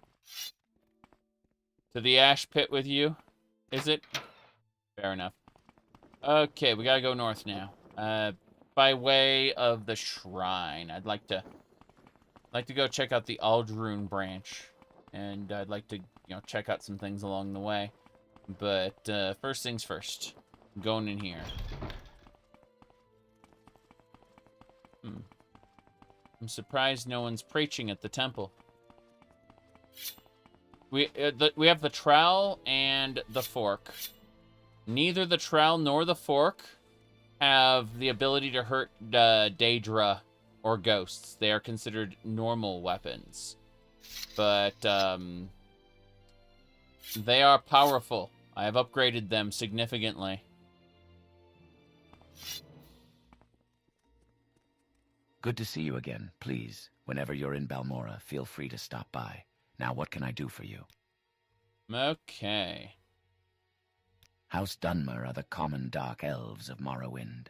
They live everywhere on Vardenfell, in towns, villages, manors, and farms. I see. Well, that was interesting. I guess I'm gonna get going. Give me some advice first. Outlanders new in Vardenfell do best in Balmora. House Hlalu is imperial through and through, and you get a good mix of native and imperial people and services. Not as friendly to Outlanders up north in House Redoran country or down in Big Vivec City, and definitely not friendly out east with the Telvanni wizards. Shop the outfitters, then check out the guilds for work. If you want to be adopted by a great house, you'll need a patron, and that's easier when you've got a reputation. That makes sense. Any secrets? Somebody said Larius Varro over at Fort Moonmoth is looking for you. Said he wanted to talk to you. Nah. Don't know what about. Nah. I don't think so. I just need this shrine. Lady's Grace.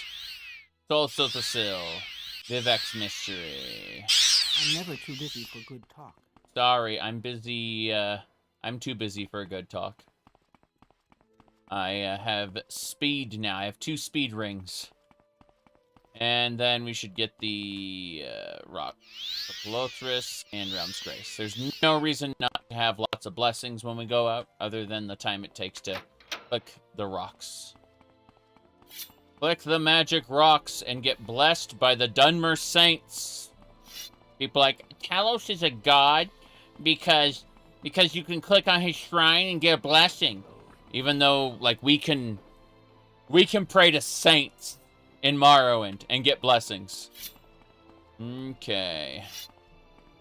Hold on, let me go. Ooh. More loot. More loot there. What happened to Vivec? Either he disappeared after helping to set up a machine to keep the floating thing floating, or if you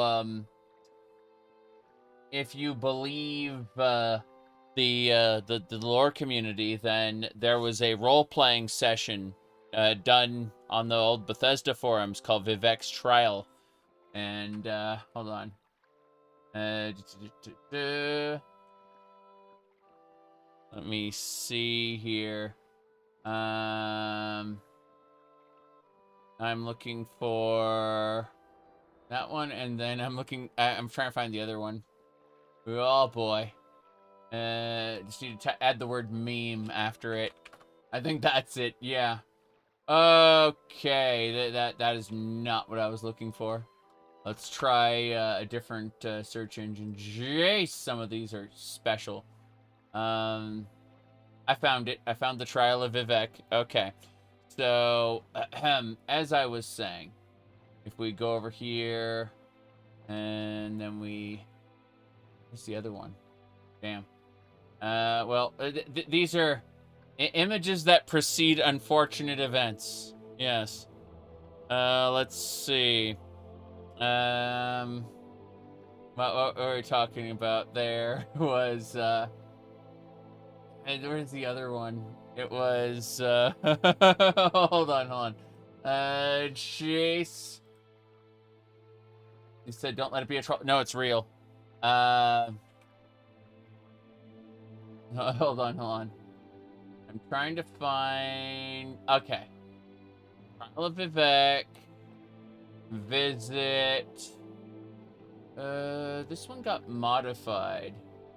I got the original. It took a moment. Thanks for that, Redoute. Okay, here you go. So, this this explains everything. So, Azora was summoned for the trial to be witness. And then Vivec stabbed her through with Muatra, and then boom, disappeared. I'm not going to read out the bottom, but you can read this out on your own in your own time. That is for you to read, not me. There you go.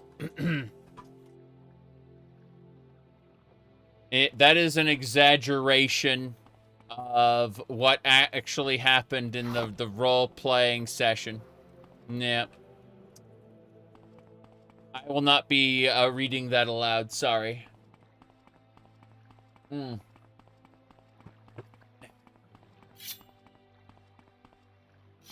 Now then. It's very 4chan, isn't it? Very, very 4chan. Who said better writing than Emil? Perhaps. Perhaps. But, yeah. Vivec's an interesting character because, you know, everyone calls him he, but he's also a hermaphrodite, and of the and his gender is Vivec, which is really fucking strange. If you start reading the sermons, it is strange shit. Like, Kirkbride's writing style can be replicated fairly easily. It's not all that in depth, but some of the concepts he works with are very silly and very interesting. Yeah. One of the books says Vivec should be referred to in alternating pronouns. One time he, then one time she. Yes. Correct. That is one of the books. But other books contradict that. Which is very interesting.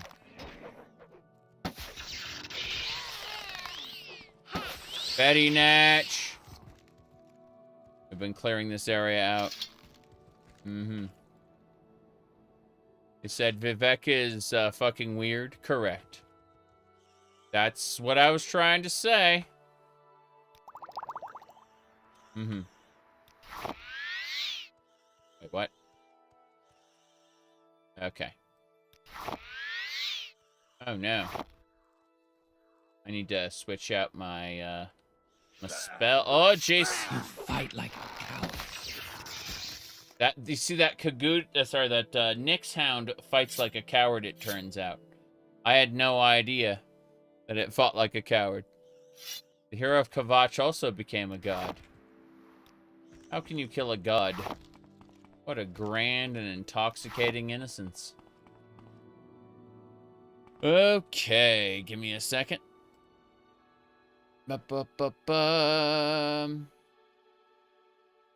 You said Manny Marco became a god, then he died to a nobody from the Oblivion Mages Guild side quest. Well, as we understand it, the King of Worms and the God of Worms became two separate entities as a result of the warp in the West, which I maintain is awful. But at the same time, I would like to be a video game on its own. I would like a game where everyone's trying to figure out what the hell happened after the warp in the West made all the endings simultaneously happen but different.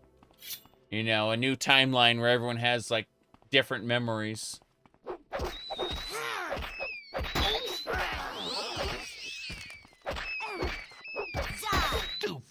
I liked, the concept of Athelia, the Daedric Prince of Paths, in Elder Scrolls Online.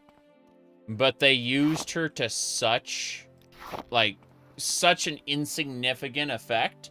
And then they fridged her right at the end. Like, they just opened up a portal to a realm where she'd be powerless and shoved her into it so that she could never come back. That was it. They literally fridged Athelia, Daedric Prince of Paths, after introducing her. It was great.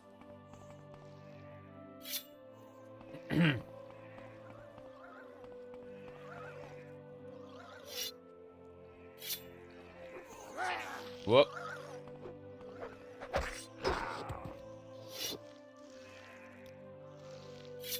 Heck. Blighted Forager is dead. As it should be. Oh, one of these guys. Stupid. They're dead too. Peristylus. Okay. Let's keep going. Mm-hmm. Do-do-do-do-do.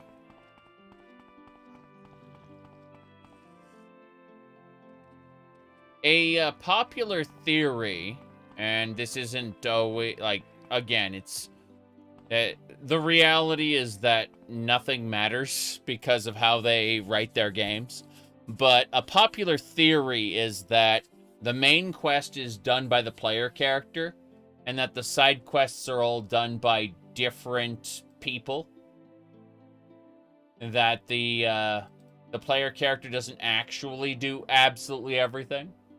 But in the history, we just have different people who, like, the events happen, but the main character isn't necessarily responsible for every single thing, because that would be too much for a single person.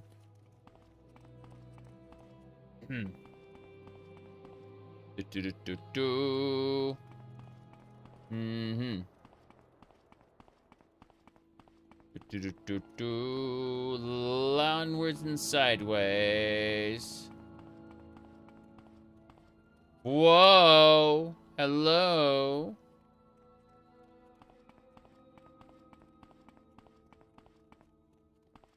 Let's go. We're heading up to Aldrune. We're gonna do it.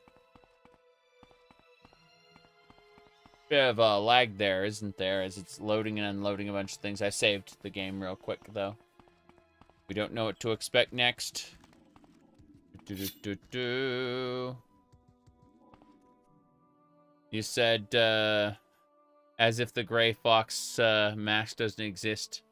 Gotta use your magic time turner to take more Hogwarts lessons. Wouldn't... If you used your time turner thing, wouldn't that be like the haste spell in D&D? Wouldn't it use up your life? Like, you'd die sooner, you grow old and die sooner than you should. You chose the wrong bus. I don't give a shit about Harry Potter, mind you. I really do not give a shit about that universe or its characters. It's poorly written children's works, and that's fine. Like, if like children enjoy it, they're the target audience. It makes perfect sense. But I know the Celtic mythology and the what do you call it? I know the Celtic mythology and folklore that it's based off of. I also know the games that do it better. He said even adult children love it. Yes, I was going to say children ages 3 to 40, you know? Jeez. Alright, you didn't enjoy it as a kid? You never understood why people liked it? I mean, you said it's more about the characters and lore? Yes, correct. Absolutely correct.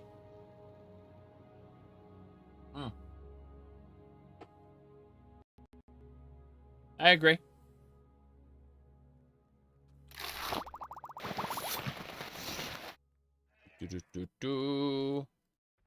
Now I need to figure this out. I mean, I'm not saying I'm above them or anything. I like my own equally childish shit, right? I just get to be snarky because I get to be snarky. That's all. I'm the one who dictates how I engage with the material.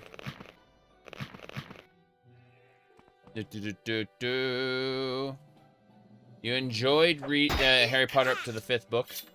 I mean, I've read the books. I think that the Goblet of Fire is when the when the movies fell off the wagon and started having to cut like half or more of their plot lines.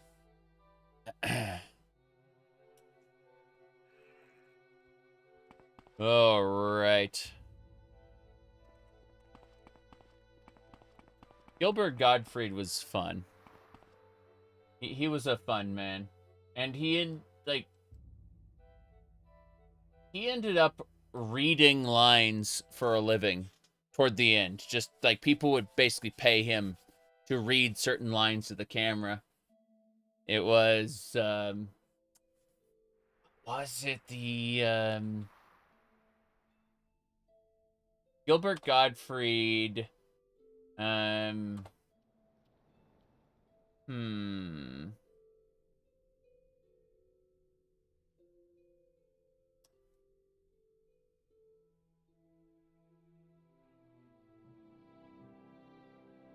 me see, which one was that?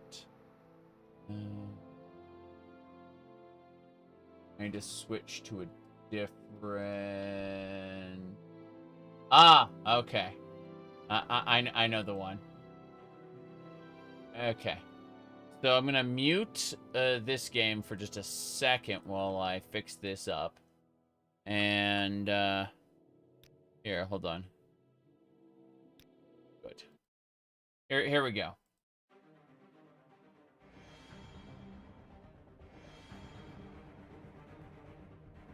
Tell me, for whom do you fight?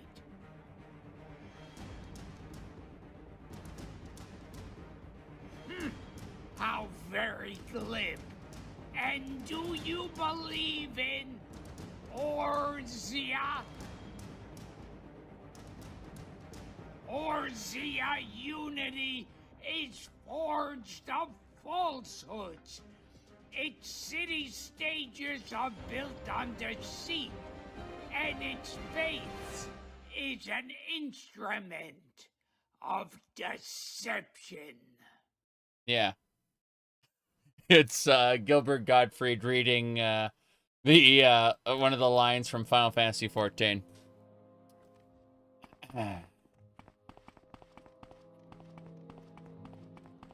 He, toward the end, before his death, he was reading a bunch of, like, he was getting paid to read a bunch of different random things that people on the internet, you know, like, typed out for him. And so, that was one of the things, was, the Gaius dialogue from Final Fantasy XIV. Ooh, right. This is unfortunate. Jinkblade, go! One shot. What was I doing? Oh, yeah. Going this way. I need to drain the health of my enemies. That's what I need to do. Okay.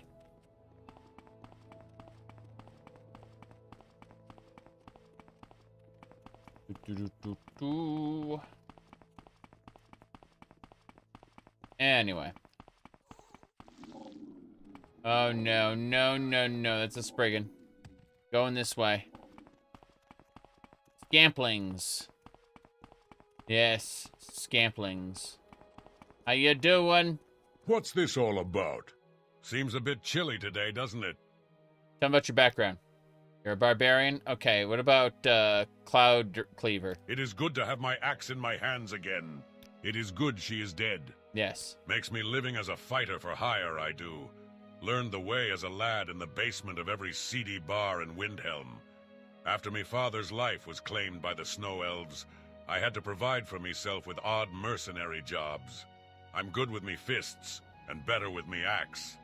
I came to Vardenfell once it was open to search out some new fortune among these damn dark elves. Now look what's happened to me. After his father's life was claimed by the Snow Elves. Yes. Remember that until recently, the Snow Elves were out and about. They, their lore was very different. They were not, in fact,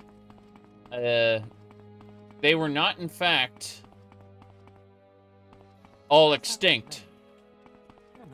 Actually, the Falmer are quite common in Skyrim. Yes, but they weren't actual goblins. Goblin model swap. Go stab. Ellie. Oh crap, that's someone's pet. My bad. That wasn't an elit. That was Ali, a pet elit that I stabbed for no reason. Okay.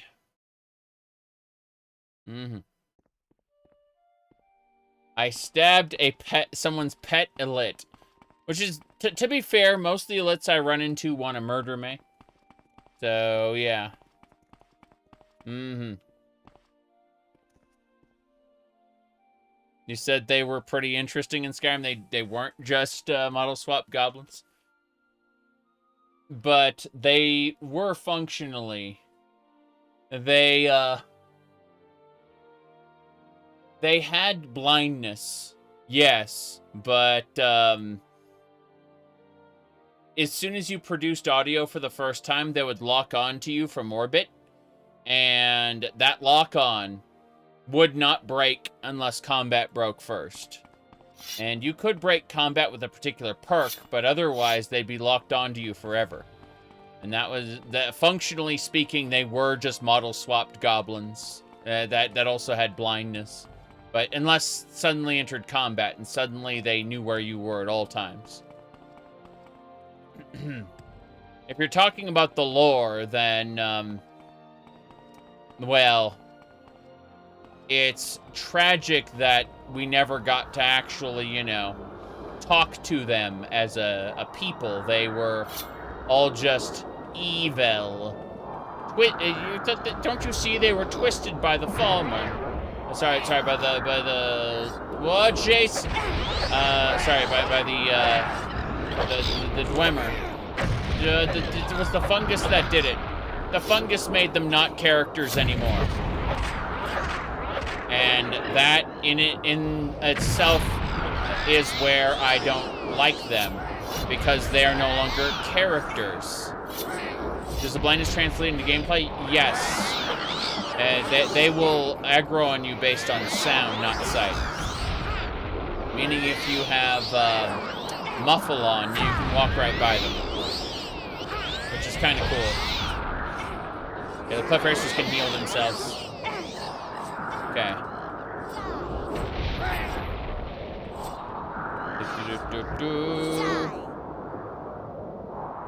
Elven Forsworn? Jeez. But even the Forsworn kind of have this illusion about them that you could talk to them. That they weren't just mindless monsters. Yeah, you really can't talk to the Forsworn unless you calm them and then they'll say a generic line, right?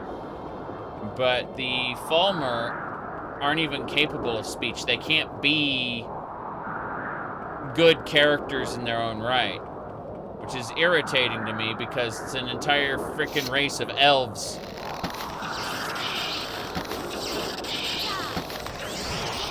With a rich lore of you know, an age of aggression with the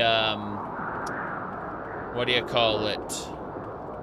That there's a mod that makes Falmer somewhat humanoid. Interesting.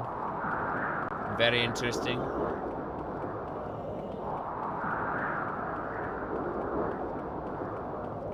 But yeah, I mean, they were basically mole men, goblins, yeah.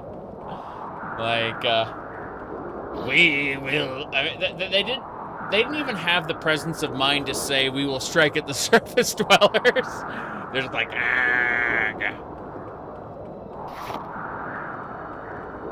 grunting noises. And the only interesting snow elf in the entire goddamn game was Gelibor. And even he was kind of sad. Haven't you learned anything from your real-world experiences? Some races, everyone's good, and others, everyone is evil. No exception. Jace. But, I mean, even Dungeons and Dragons, you know, like, you'll have an overwhelming amount of, say, goblins who are evil, right? And then occasionally you'll encounter someone who's, say, they're neutral, you know, like in my current Baldur's Gate run, I've got a goblin in my party who's a druid, a shaman actually, has druid powers, but treats them like a sorcerer's, where I get, you know, a certain number, or I can access the entire spell pool. Let me see. You wish the Dawnguard expansion was about snow elves and not vampires?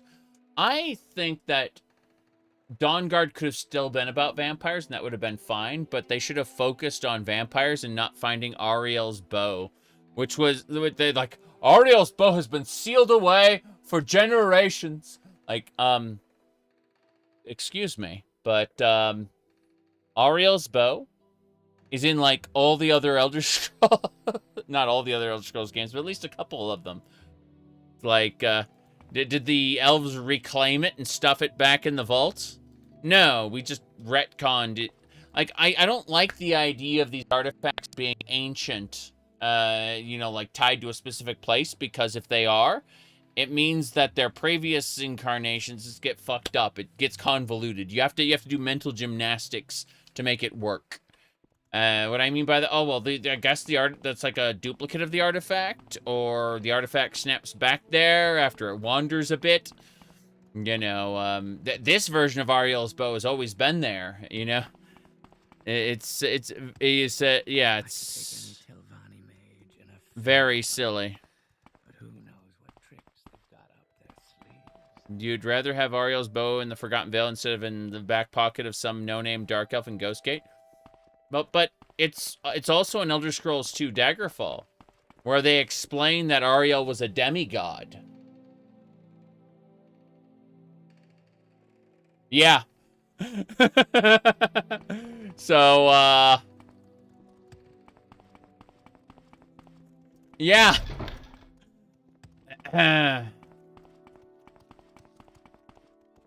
Lethervary, Enchanter. I am pleased to offer a fine selection of enchanted items.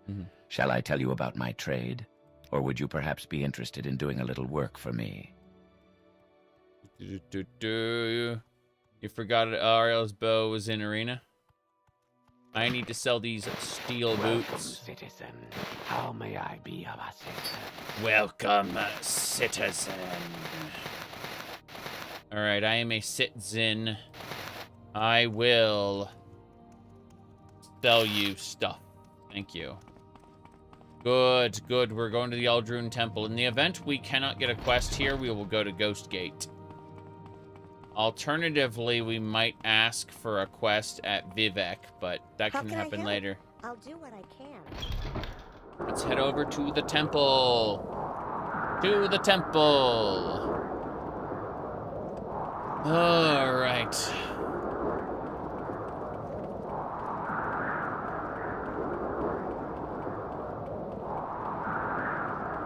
Onwards and sideways. Hello there. I was looking at your amazing outfit. Ah, yes. The moon. The scripture of the wheel, first. The spokes are the 8 components of chaos, as yet solidified by the law of time. Static change, if you will, something the lizard gods refer to as the striking.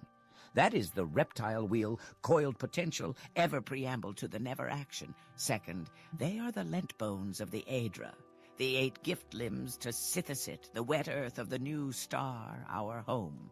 Outside them is the orbis, and not within. Like most things inexplicable, it is a circle. Circles are confused serpents, striking and never given leave to bite. The Aedra would have you believe different, but they were givers before liars. Lies have turned them into biters. Their teeth are the proselytizers. To convert is to place oneself in the mouth of falsehood. I can tell. Even to propitiate is to be swallowed. Third, the enlightened are those uneaten by the world. Fourth, the spaces between the gift limbs number 16, the signal shapes of the demon princedoms. It is the key and the lock. Ceres and Manticore. Fifth, look at the majesty sideways, and all you see is the tower, which our ancestors made idols from. Look at its center, and all you see is the begotten whole, second serpent womb, ready for the right reaching, exact and without enchantment. Sixth, the heart of the second serpent holds the secret triangular gate. Seventh, look at the secret triangular gate sideways, and you see the secret tower. Eighth, the secret tower within the tower is the shape of the only name of God, the Eye. The ending of the words is Almsivi. The ending of the words is Almsivi.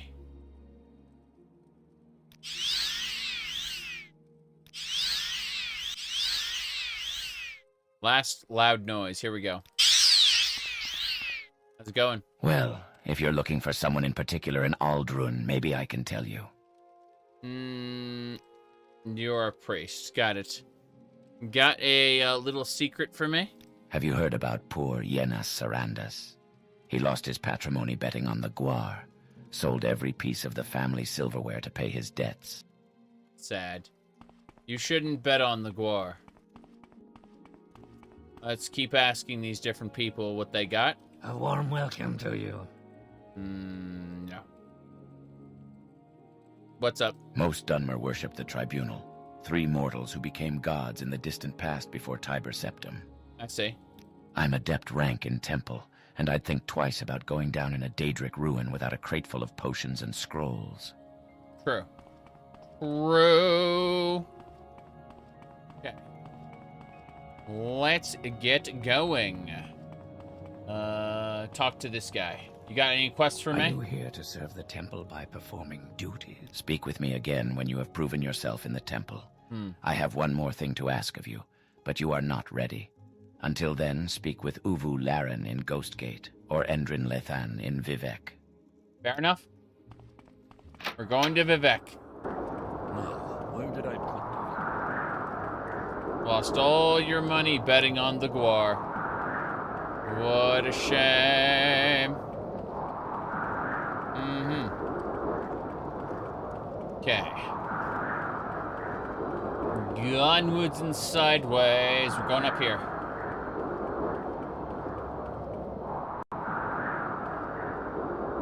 I need to go to Vivec by way of Balmora. Balmora to... May you find Vivec. all that you seek, traveler. Yes, take me to Vivec. Now that we're in Vivec... Wow, it's late. We spent the whole day traveling. Well, it doesn't matter. Now that we're in Vivec, we might as well do a couple arena matches. And after our arena matches, we'll go and go to the temple and see if they've got any quests for us. In the event they don't, we will travel to Ghostgate and finish up. But I'm hoping... Da-da-da-da-da-da-da-da. That's right. I'm hoping... Let's go to the roof real quick and sell some stuff at the local blacksmith. After that, we'll head over to the arena. No problem. The arena's open day and night. Unlike the one from the other arena. But, I mean... May I help you? Yeah, welcome to the arena is nice, but I can see why a lot of people prefer Roaring Arena. I haven't finished Roaring Arena yet, so I don't know which one I prefer at the moment. I'd say they're both pretty equal. Though, in terms of quality of life, Roaring Arena seems to have the upper hand. We shall see what's going on. Hello! Pleasure is Praise all mine. Vivec. Praise Vivec. Well, just recently I heard that he got an order for 20 different swords and at least 8 full suits of armor. I don't sell that in a month. I'd really like to get that contract for myself. I see. But, what if I sell you...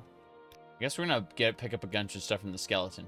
Skeleton. Gods, One true faith. That's right, one true faith. Praise Vivec. The ending of the words is CV. I wonder if she heard me say that. Yes, she did. She's very disappointed in you. Well, just recently I heard that he got an order for 20 different swords and at least 8 full suits of armor. I don't sell that in a month. I know I'd you really don't. like to get that contract for myself. But I have to sell you Heart Wall and a couple chests of fire And this devil bug helm. Awful. Awful. Okay. So, remove the question mark and add an exclamation point in front of the M. And then a few seconds later, the bot will pick up on that and give you a link. Oh boy. Silver swords and Nordic claymores. We're getting there. We're getting there. Steel spear. We got... What else? We're getting there. In front of the M. 2000. Here we go. Got it.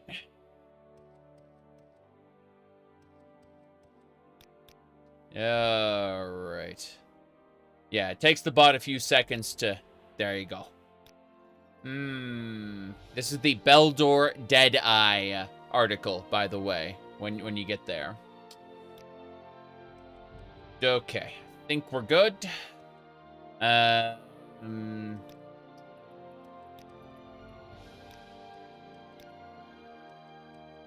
I think we got everything.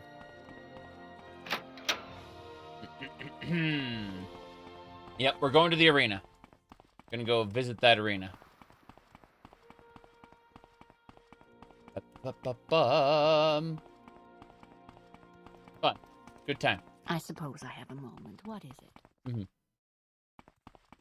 A moment. No. I just wanted to sell a bunch of stuff and exhaust that guy's pool of money. This should be the way down.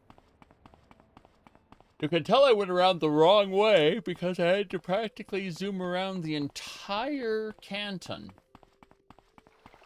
I'm gonna call it the floaty structure, but it's a canton. Takes me a moment to remember the terminology. Never fresh in my head. Because, you know, every week or two I play this game. Give me a second.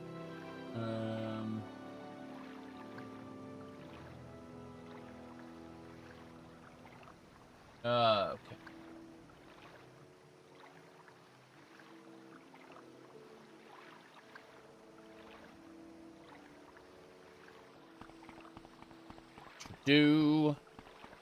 Alright.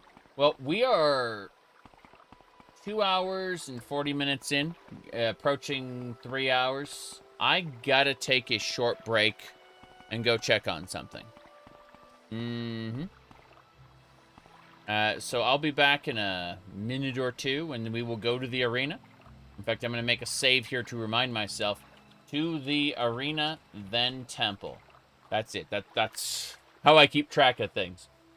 So I'll be back in a few minutes, and we'll be doing that. We're gonna go to the arena, then we're gonna go to the temple.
That took about 3 times as long as I thought it would.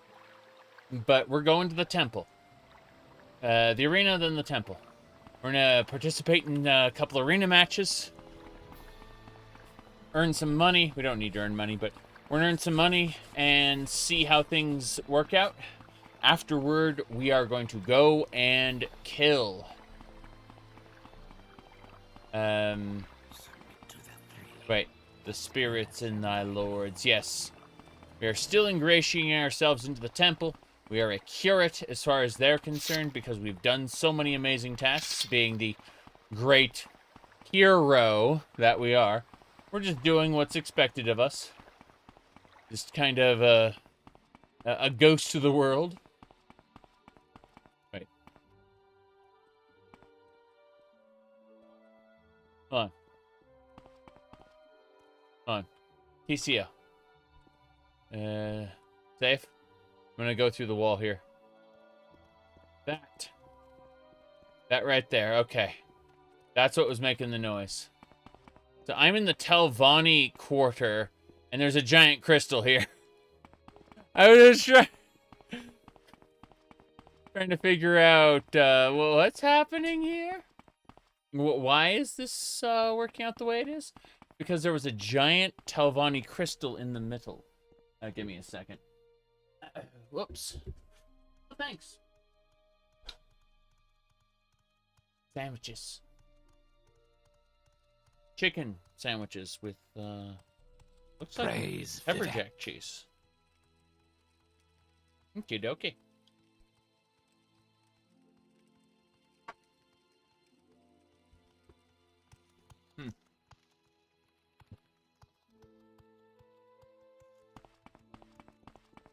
I saw that the chicken was being carved.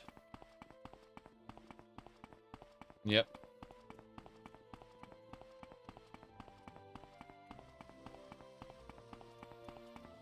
Your mom lets you have 2 sandwiches? Ha, ha, ha.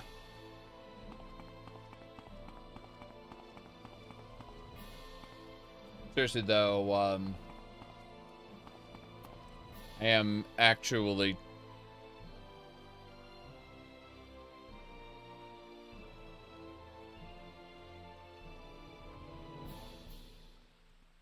I'm actually typing to my wife on Discord. She snuck in, handed me the sandwiches, and then left. Meaning that she's probably gonna go, she's probably working on something. I'm asking what's up.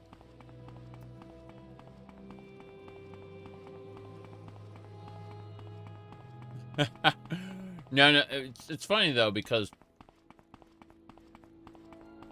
we have been,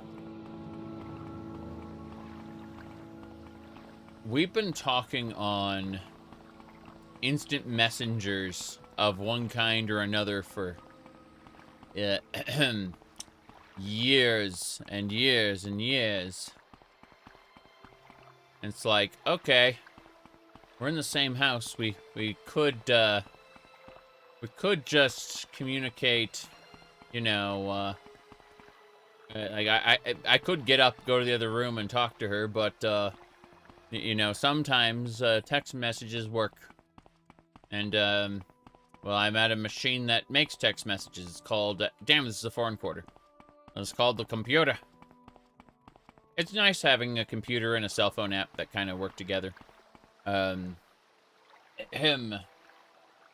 Chicken and pepper jack cheese. Very simple sandwiches. Yes. In real life, chat doesn't have emojis. But it has kisses. If not the normal kind, then the forehead kind, or the cheek kind. Very common.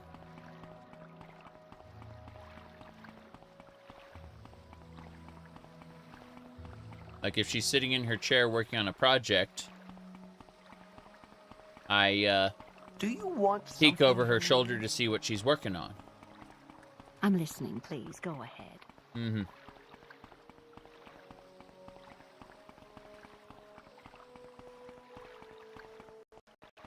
And that...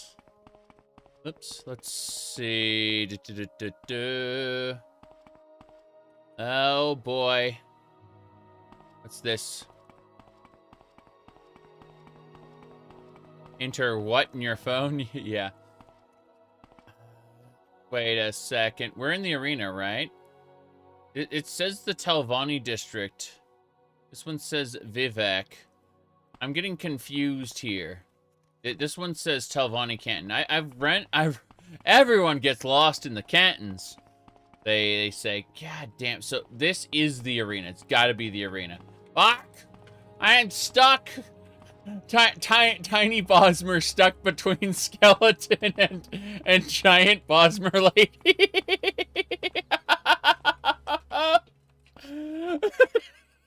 Holy shit.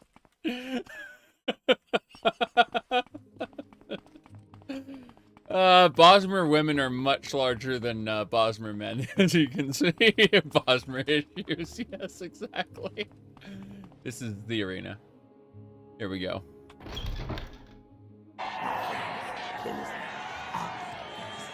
Welcome to the arena.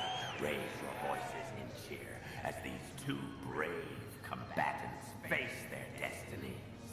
Below us, we have a proud Dunmer fighter. Their opponent, a savage orc, in a duel to the death. But who will live and who will die? Let the duel begin! Just walk away. Just leave.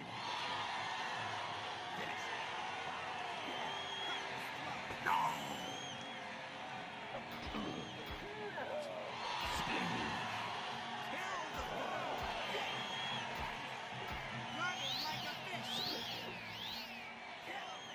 Blood. We want blood.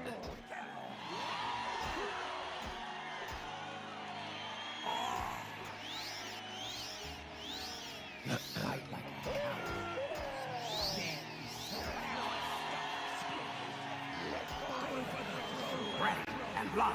All hail the winner. There we go. The orc died, man. You owe whoever the hell you bet with 10 septims. All right.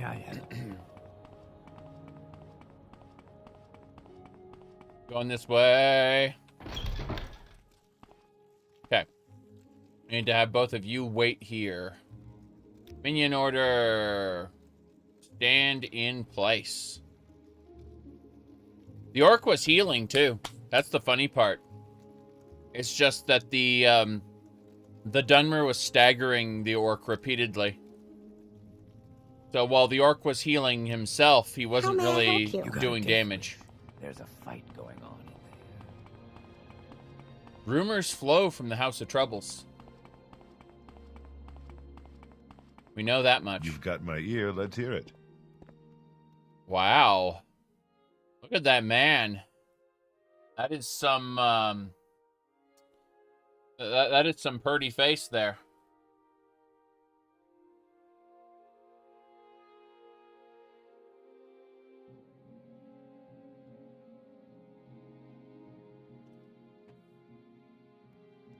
Keep fighting in the arena long enough, and you'll get a face as pretty as mine. Of course. Mm-hmm. Arena.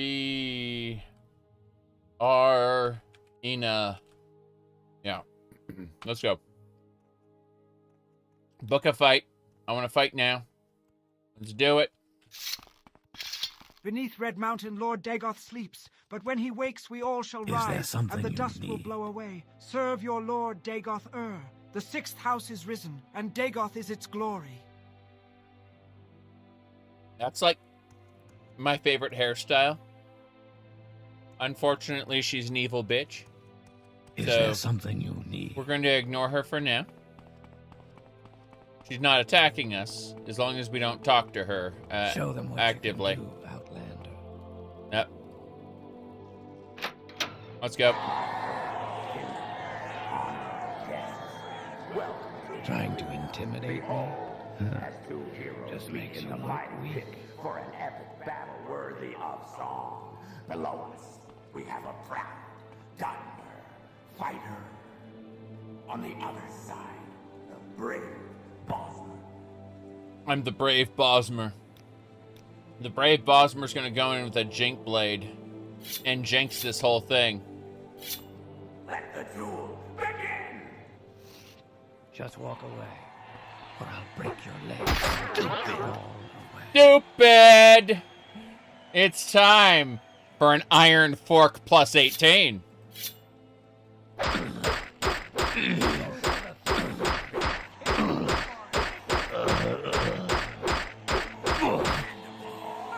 That's it. Now then, it is time to end this.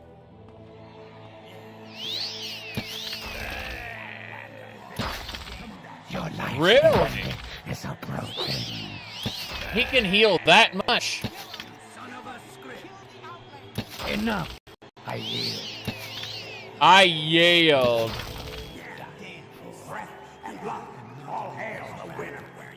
All hail the winner. All hail the combatant from, there's no team. Hellfire in your eyes. They didn't stand a chance. No, they really didn't.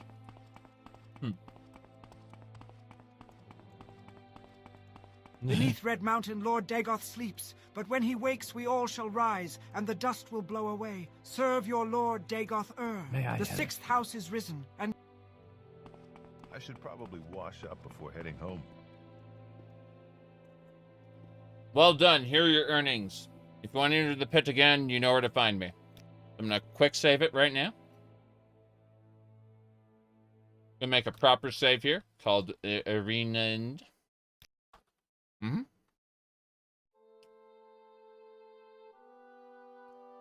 Yep. Book a fight. Alright, this time we're gonna fight exclusively with the Garden Trowel plus 17. I'm waiting. Is there something you need? Yep. The Garden Trowel plus 17 is the Show only them what you weapon can we will do, use in this fight. Outlander. That's right. Come, let's give them a battle worthy of song. Look at this guy. As two heroes meet in the fight. His name is Littleface. Epic battle worthy of song. Look below. We have a cunning Bosmer fighter. That's me. Facing them, a wild Nord in a duel to the death. Only one can emerge the victor. Let the duel begin. Come on, Nord. I'm not looking for a fight, all right? You're not looking for a fight? What? Cool?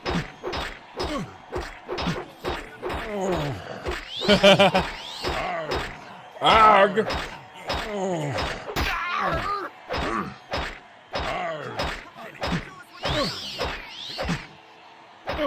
I'm slapping him with a garden trowel, okay?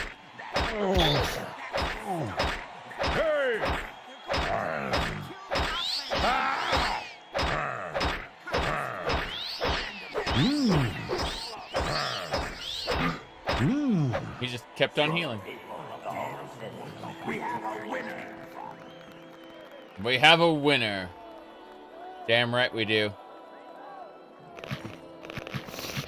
I am over encumbered. My bad. Grandpa stood no chance. It's true. This ancient Nordic battle axe. Get out. I need to drop one more thing. Let's go with the pauldron. Fuck it. Of that one alive, Outlander. That not looking for a fight threw him off for a second. He did. He managed to get a solid hit in on me because I didn't know it was coming. beneath Red Mountain, Lord given, Dagoth sleeps, justice but is when he taken, wakes, we Curate. all shall rise, and the dust will blow away. Serve your Lord Dagoth The sixth house is risen, and Dagoth is its glory.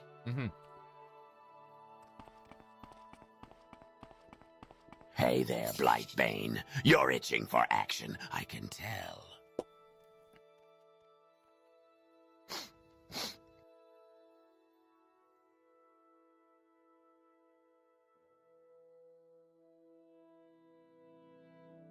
Advancement match is next. Yes. Advancement match is next. I see them from time to time, but I do not know where to find them. He was talking about the Morag tongue. I misclicked. Book that fight. Let's go. All right, this is it. This is the end. Whatever you're looking Comfort for, is given, I'm sure I don't justice know is how to taken. find it. Justice is taking Curate. I'm the Curate, right? Hold on a second. Let's use this. I'm gonna go with Jink Blades again. Jink Blades are the way to assure victory. Do you enjoy Windhelm's design? Feels awkwardly thrown together. Honestly, I like its artistic style, like its textures, its architecture, but the actual level design is bad.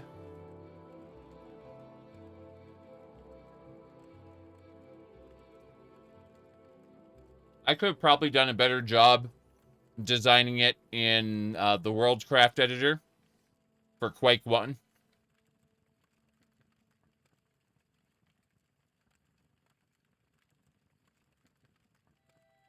And I'm not even a pro.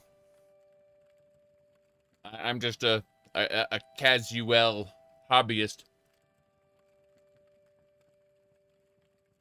Like the actual like architecture and the texture work is good for Windhelm. It's just that the way it's laid out is awful. Doesn't look like a city. Doesn't look like a village even. And I'm not talking about scale. I'm talking about, like, the layout is just awful. Anyway. Let's go! They're waiting for you, Outlander. So fight with honor. You said Skyrim bad? I enjoy Skyrim now and again. The actual moment-to-moment gameplay, playing it like a dungeon crawler, a looter, is really good.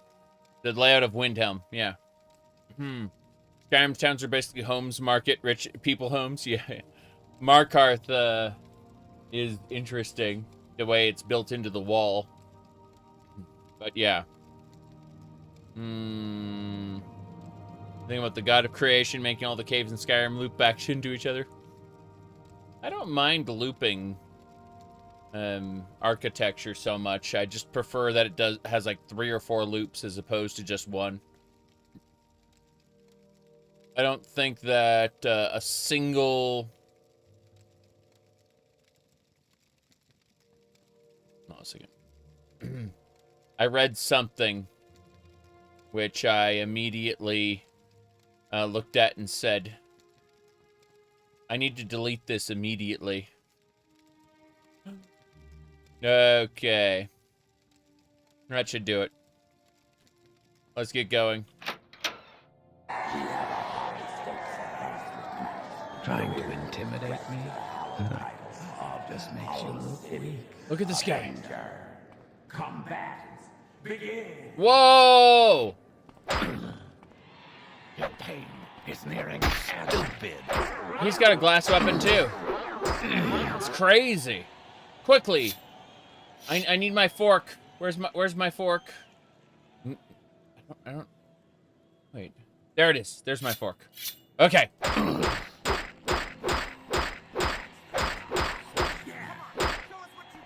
Run! Here we go! You should raise your voices to the sky. We have a winner where you came from. Damn right. Not charging attacks? No. When you charge an attack, you're getting a more efficient attack. But if you have enough stamina, you can stagger people pretty consistently. Just depends on how you want to deal with it. Okay.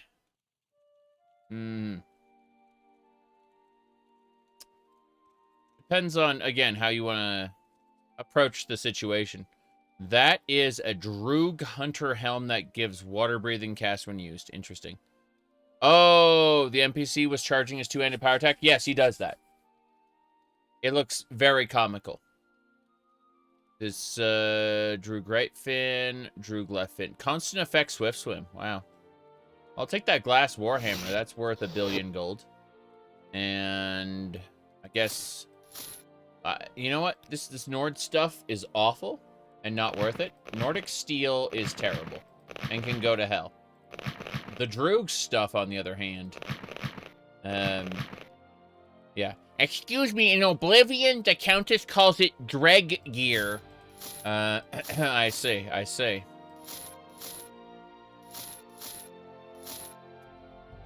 They're called Billies. Oh, jeez. I can't get over that. Like, in Oblivion, they're like, the dregs, we call them Billies. Okay, then. Backpack to carry more.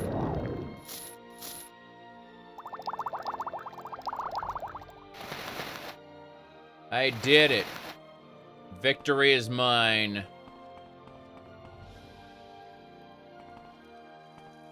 Dog Outlander. Mm-hmm.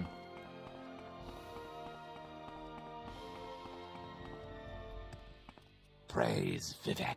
Praise Vivek.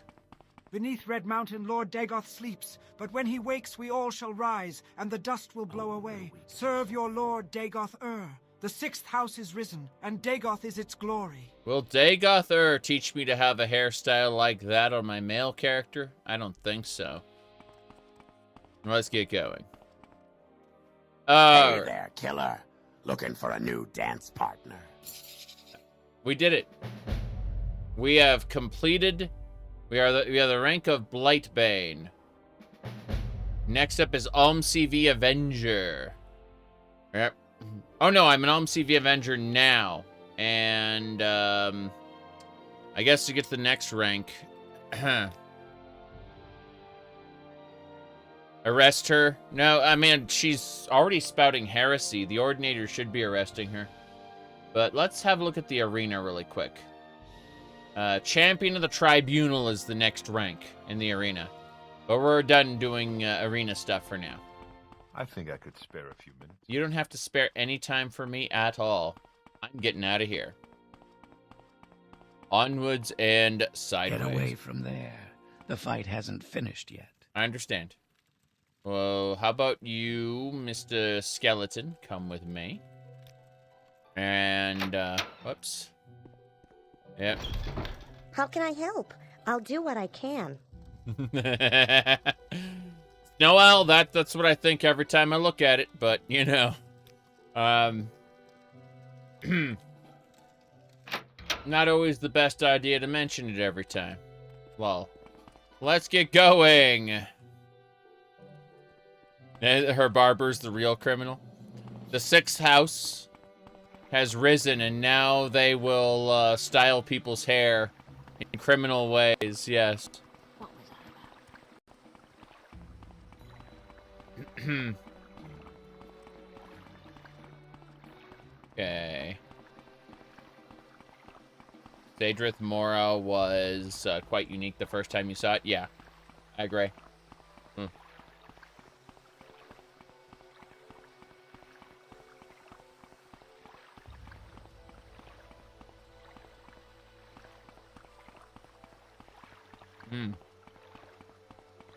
Your feed is full of music tracks from games that aren't real? I don't know. I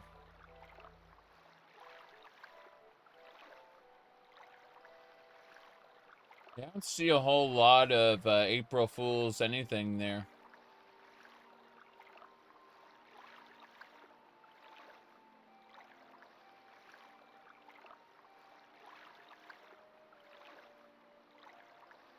Okay. You always hated the name Wolverine Hall? There aren't any Wolverines in Tamriel that I've seen. I absolutely despise ESO's Vardvark being an Aardvark of Vardenfell. A Vardvark. Okay. Let's see. Lalu Wasteworks, we gotta go to the top. So we can sell stuff. We gotta get to the top. Then we're probably gonna go talk to some other people as well.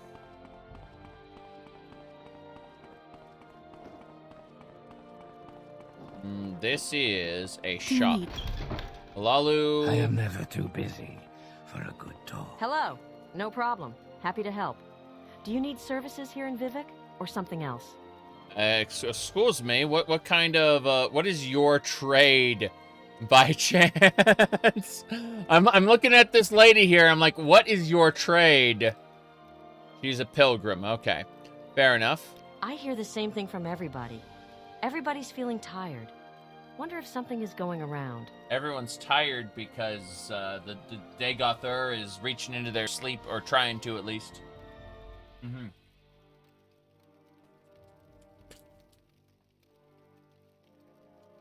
If you need to earn some money to support yourself while you're in Vivec, try the Imperial Guilds in the Foreign Quarter. They often have odd jobs for willing adventurers, and ask tradesmen and craftsmen you meet. They often have simple errands that need doing. The pay is small, but the goodwill gained by serving local people and the experience traveling around the city may be worth more than the gold you earn.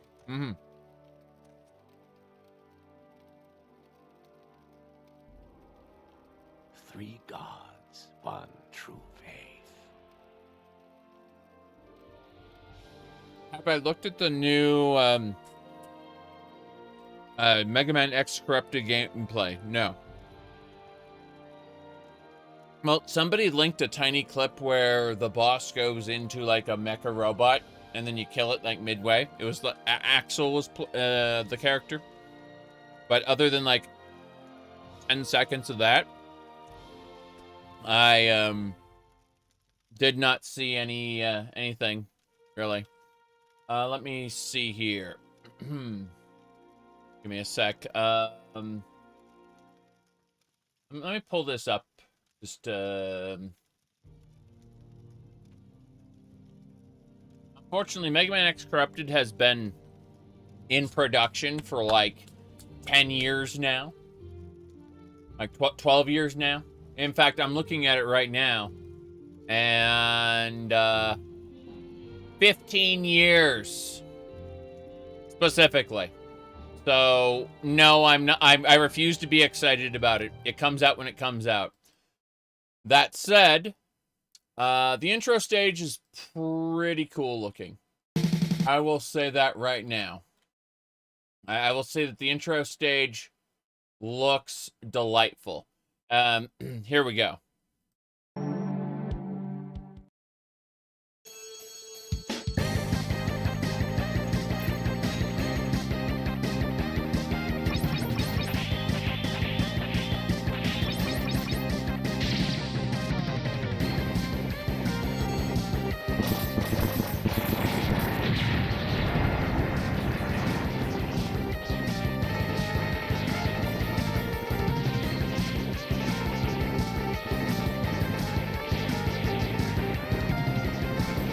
Their flying fortress is under attack, so it's Mega Man X. Just a straight up, like,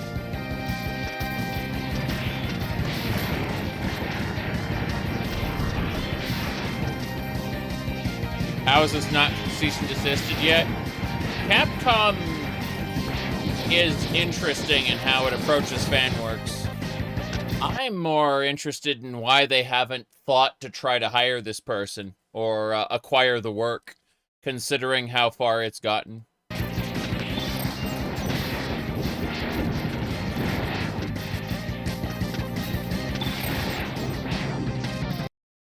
Just saying. It's not a ROM hack, it's an entire video game.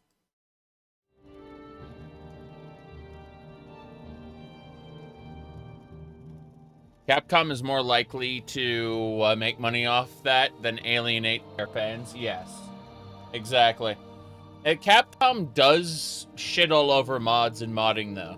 And they do absolutely implement, what do you call it? They implement the hell out of DRM systems that purposefully fuck up modding. Because, Chun-Li's tits were out in no, it's not de nouveau, it's something else. It's like it's not de nouveau. It's a completely new DRM because they didn't want to spend money on de nouveau anymore. So they've like implemented a different projector something. I don't know. Point is they implemented a completely different one. The Chun-Li incident was one for the history. Yeah, it was like an official tournament. And they switched over to Chun-Li, and she was doing her usual, like, hunched-over, like, battle move. Except those tits were swinging back and forth, you know? Like, oh, my God. That was impressive. That's not what Capcom wanted from a family-friendly tournament, you know?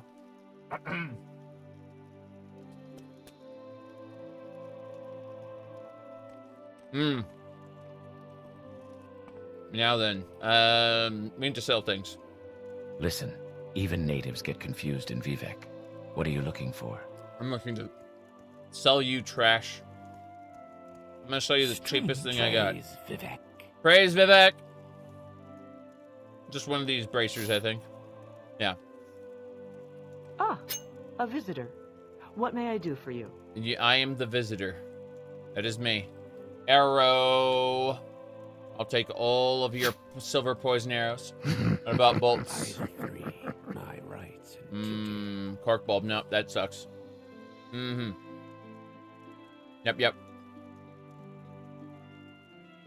Okay. So anyway, 800. He's gonna take all his money. I consider each dreg piece to be a cash out of the vendor's inventory token. No name club, no thanks. It's raining. That's the Curio Manor. Oh, have you? Pilgrim, even natives get confused in Vivec. What are you looking for? Oh wow, that's an not an outfit, but that's a hairstyle for her. Always happy to chat with people I like, and I like you. Hold on a second. Rumors? Have you noticed? People staying up until all hours of the night? Vivec is huge. It is easy to get lost. But if you observe the law, you can't get into much trouble. My advice is wander freely. Learn your way around. See what the craftsmen and traders have to sell. See the sights the pilgrims come to see. The Ministry of Truth, the High Fane, the Palace of Vivec. And while you're here, go take a tour of Ebonheart, the imperial town across the lagoon to the west. A lot to see and do over there, too.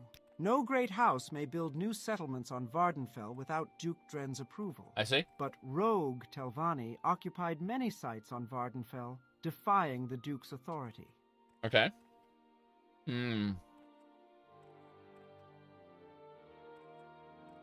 I guess that's it then. Your trade? I am a Nightblade. Blending the disciplines of the stealthy agent and subtle wizard, I move unseen and undetected, foil locks and traps, and teleport to safety when threatened, or strike like a viper from ambush. The College of Illusion hides me, and fuddles or pacifies my opponents. The College of Mysticism detects my object, reflects and dispels enemy spells, and makes good my escape. The key to a Nightblade's success is avoidance, by spell or by stealth. With these skills, all things are possible. All things are possible. Any advice? Vivec is huge. Vivec is huge. Buy from merchants and traders who like you. You get better prices. Members of your own factions usually like you best. Let's try that again. Vivec is huge. Vivec is huge. Vivec is huge. I was able to do that. All right, let's go this way. Onwards. Did you teach Bandon Indaris his lesson? Is House Redoran fleeing from your wrath, sweetie? That's me. Did you teach Bandon Indaris his lesson? Is House Redoran fleeing from your wrath, sweetie? House Redoran also has an uncharted stronghold.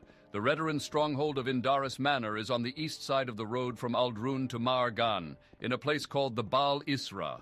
Go there and kill the master of the stronghold, Bandon Indaris. I know you will not disappoint me, Pudding. Yeah, I'm Pudding, I'm Sweetie, I'm Pumpkin. Those are all the names he has for me. He's a very interesting man. Did you teach Bandon Indaris his lesson? Is House Redoran fleeing from your wrath, sweetie? Drambarrow? Drambarrow is very secretive. He lives somewhere here in Vivec. Ah, yes, that is my name, but it sounds like music when you say it. Okay. Don't worry your pretty little head about it. I'll take care of everything. If anyone else needs convincing, I'll keep you in mind, Dumpling. You've already given me the orders, Pudding. You did well, Dumpling. Without Odrel Helvi, our operations in Caldera will go so much smoother. Not to mention our relations with House Redoran. It's easy to kind of click past and not realize just how actually creepy this man is. Not just because he asks you to get naked once, and not because he asks to kiss you once, but because of all the little pet names he gives you. And your pretty little head. Oh boy. Oh boy. Please join me. You want a list of everyone who's been to Crassius Curio's island? Jeez. Yeah, that man is, kind of terrible. Welcome, Outlander. I don't believe I've seen an Outlander with such a grand outfit in some time. Can I help you? The Halalu armored robe. What's the common hood? What's this? Mabragesh armored robe. Oh. Looking at the differences. I mean, the armor rating of this glass cuirass is absolutely insane. I have no reason to do anything else. Look at the scarves and other stuff, though. This extravagant shirt looks interesting. I'd like to buy one of those. I don't want the pirate pants, but I'd like that extravagant shirt. This common robe also looks somewhat interesting, but no. Let's look for arrows. Spark bulb, no. Bolts. No bolts. You suck. That's it. I'm gonna give up and sell you these sandals and this outfit. Then I'm gonna ask for all your money. Yay! Let's go.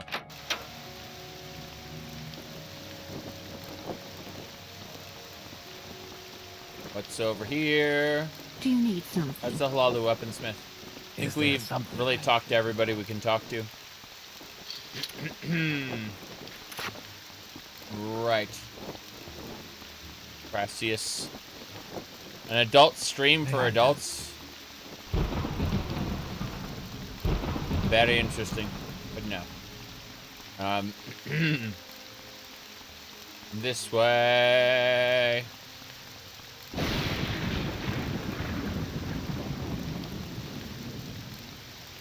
What was the meme? Good for children ages 3 to 50. No. Definitely not. But yeah. I usually use that meme for Harry Potter. Ages 3 to 35 or 3 to 40, you know.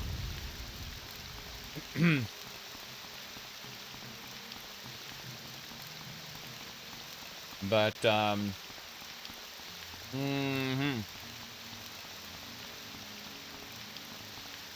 I was making a dick joke. Kind of sounded that way, didn't it?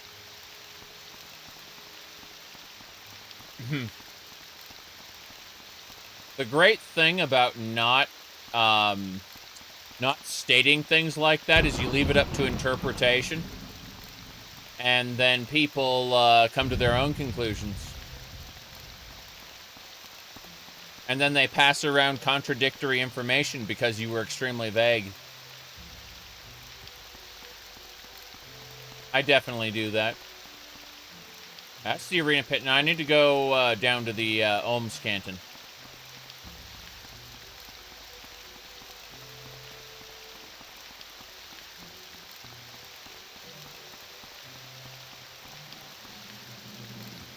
Alright. Harry Potter audiobooks voiced by Stephen Fry. Interesting.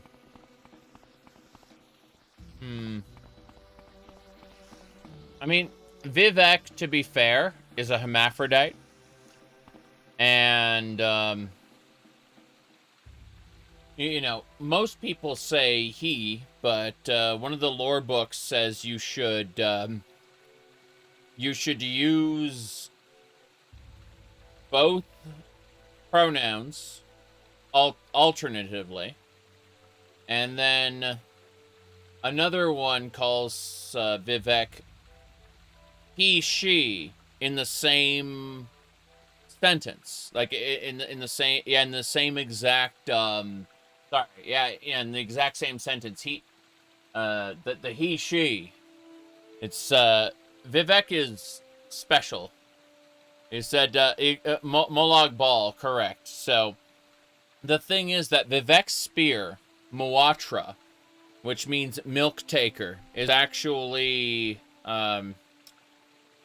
according to Vivec's sermons anyway, Molag Bal's dick that Vivec bit off. So they're like, there's a lot of lore in there that the jokes make themselves when it comes to Elder Scrolls lore. Vivec is a he-she who bit off Molag Bal's dick and now wields it as a spear. Moatra, milk taker. The jokes make themselves. Give me a second. I have to fix something. Okay. Okay. We're set. So, I gotta go check out some of the other places there.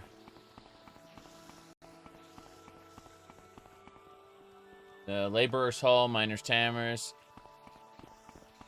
Vivec was certainly working on something. Yes. Okay. Tailors and Dyer's Hall, Fishmongers and Bowler. I don't think any of these are what I want.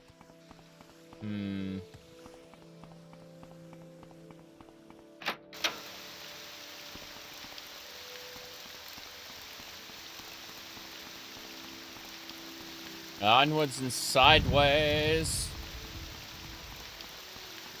That they should hire him again as a writer. Well, a lot of the Morrowind developers referred to his writing as Kirkbride's nonsense, and I can completely understand why. I think that at the end of the day, what Bethesda is lacking isn't necessarily a writer, but rather a strong creative vision that can tie existing writing together. Remember that Bethesda uses their quest designers as writers for the most part. That's why one of the character writers they hired for Starfield was credited as a quest designer, which makes perfect sense because he designed loyalty missions for the different followers. You'll notice that the loyalty missions are some of the best written content in Starfield, despite the world building not being very good. It feels kind of it feels like whiplash when you go between the writing of the loyalty missions in Starfield to like the main and faction quests, because you're getting like character driven, almost human content. And then you get, like, bare bones quests afterward, you know, and it kind of feels like it should have been the opposite, you know. More focus put on the world, but that's not how it turned out with them developing things in separate bubbles. I enjoyed the 200-ish hours I played of Starfield, but I don't think that... I don't think that just hiring a specific writer is going to fix the problem. They need a strong creative vision to tie the disparate elements together. I think the reason why Skyrim worked, despite not having that strong writing, is that they were able to lean on existing content. They weren't able to do that with Starfield. They had to create everything from scratch. And also the fact that they had over 500 employees base, you know, sorry, 500 employees hired by them, and then, you know, several hundred other contracted employees, meaning that they came close to 1,000 people working on a game when their previous game had like 100, 140 people, something like that, right? That level of blow up without a strong creative vision, it makes perfect sense why a lot of the writing in Starfield just plain sucks. Like, I mean, blows completely. Let's see. All right. What else? Bethesda devs threaten strike as union negotiations drag on at Microsoft. This could just be an April Fool's joke, but, you know, it, seems like it does seem very possible. Hello? Good to see you. You have a question? No, I don't have a question, actually. I'm looking for any shrines you got. I don't think there are any shrines here. Is there something I can do for you? I'm in St. Delans the Wise Canton, which is fine. Is there something you need? Nope, nothing there. The glass Buller's Hall. No, I just need to go talk to one of the friendly faces. This is a general trader, yeah? Hello? You again. How can I help you this time? Vivec can be very big and confusing for visitors. Very big. Very confusing. Hello. Listen, even natives get confused in Vivec. What are you looking for? You all keep telling me about how natives get lost, but I'm just looking for some arrows and some bolts. Not steel arrows. I'm looking for silver arrows. What about bolts? These are steel bolts. So you don't have any silver bolts, in other words. That's unfortunate, but I understand it. Ruby earrings of reflex. I'd like to buy that. That sounds fun. We'll see what that does. Ashiam there. Anything else I missed? Anything else I want? I'd say no, but we'll pick up these throwing stars and laugh as we use them incorrectly. And then I will sell you this bracer. And we'll negotiate 400, all your money. That's fine. Is there something? How many mods I use? Quite a few, but you have to understand that this playthrough is currently 135 hours in over several months. So I can't recall the details. So what I'm going to have to do, if you check the bot, it'll take you to a webby site. The article is titled Beldor Deadeye, just like the name of the character here. And you can find out the details there. Welcome, friend. Yes, of course. I hope I can help. Tell me your question. Okay, I need silver. Silver! Yes! Silver arrows and silver bolts. Those are exactly what I need. Have I tried TES 3 MP, the Morrowind multiplayer? Yes. Yes, I have. It's fun. But it's its own thing. Like, it kind of changes how you approach the game, and it's a lot of... Yeah, it's enjoyable, I would say. Okay, let me go ahead and just... Oh, what the hell? Another bracer it is. Let me see what else he has, if there's anything else.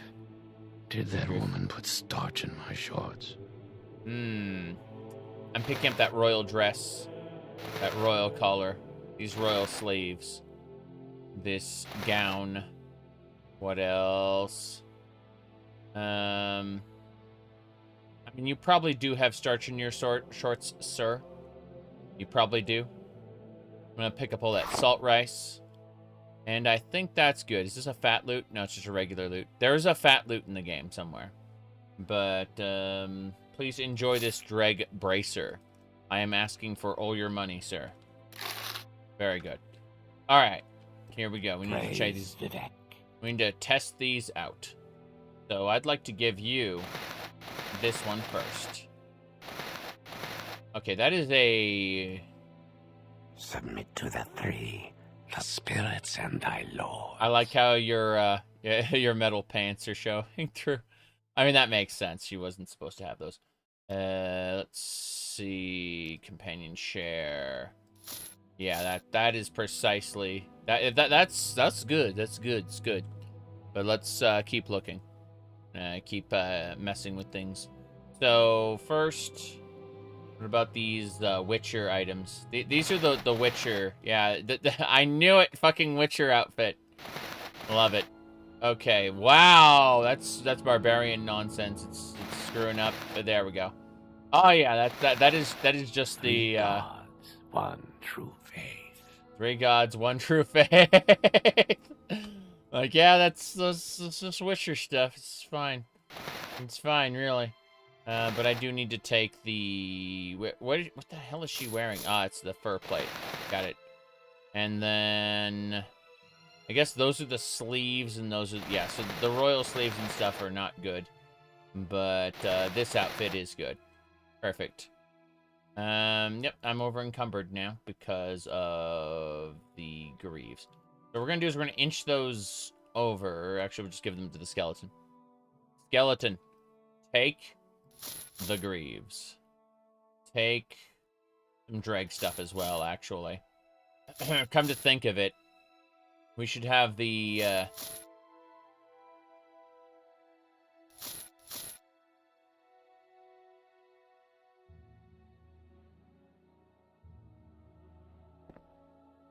that skeleton, though. That is amazing. Man, that is absolutely perfect, yeah. No question about it. I like how he just looks down a little bit, and she does the full crouch. Yeah, yeah. That is amazing. What mod doesn't do transparent backgrounds on the axe icon? There are quite a few I'm imagining, I don't know for sure. Praise Vivek. I'm imagining that it is the, probably the hostiles. I mean, we got dozens of mods that add new items, so it could be anything, but I'm guessing it's the hostiles. Or Morrowind Advanced. Probably the hostiles, though. That off the top of my head doesn't have perfect icons. We are heading over to the temple now that we've done some proper fighting in the arena. We gained a rank, which is perfect. Go ahead, I'm listening. I need to check 2 things. I'm going to get inside first. Then I'm going to check 2 things. Praise Vivek.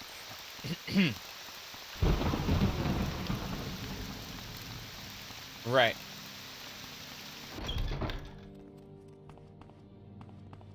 Yeah, that's spectacular.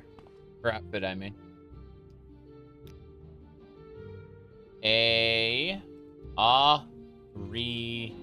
No.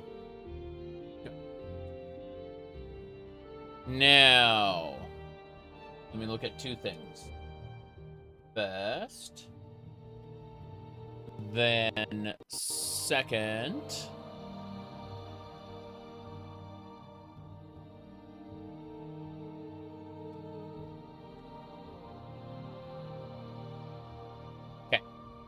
Hello. In a dream, a priest had a vision of the shoes of St. Rilms lying. A precious relic of the temple, the shoes of St. Rilms, has been lost. Really? Tell me more. In a dream, a priest had a vision of the shoes of St. Rilms lying neglected in the depths of Aldsotha, just northeast of Vivec. Go to Aldsotha, and, if this is a true vision, return this sacred relic to the temple. I offer you these potions to aid you in your quest. Where is Aldsotha by chance? You don't know, do you? Huh. Well, I assume you've added it to my map. Oh, there's a thunderstorm overhead. I can hear the thunder. Aldsotha should be, like, right over here-ish. Somewhere up. Should be, like, right next to the temple. Pretty sure it's, like, over here-ish. On one of these islands. Like, it should be, like, right next to Vivec. Right. Hello, hello. Do any of you know where Aldsotha is? Listen, Pilgrim. Even natives get confused in Vivec. What are you looking for? Well, I'm looking for a little secret. Don't be in such a hurry when you're traveling. Take your time.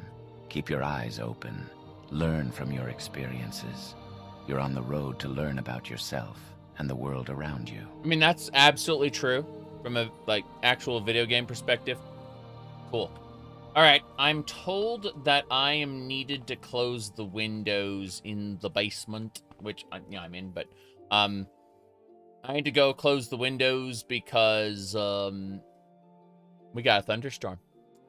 So I'll be back in just a second.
Okay, so there is a very good chance that I may go offline randomly at some point during the stream because what do you call it? We've got lightning strikes nearby. We're talking real time. You know, you can usually count the seconds between the flash and hearing the sound to figure out distance, but this is just real time. So, you know, there's a good chance that a transformer or a power line might get hit. Maybe it won't. Maybe we'll be fine, but just saying. I'm underground, so I'm safe, but you know. Yep. I'm eating chocolate chip cookie.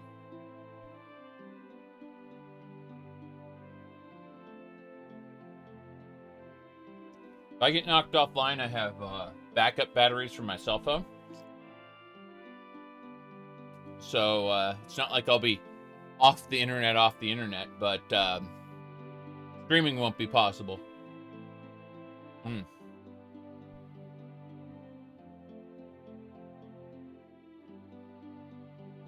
You didn't have power for a few days?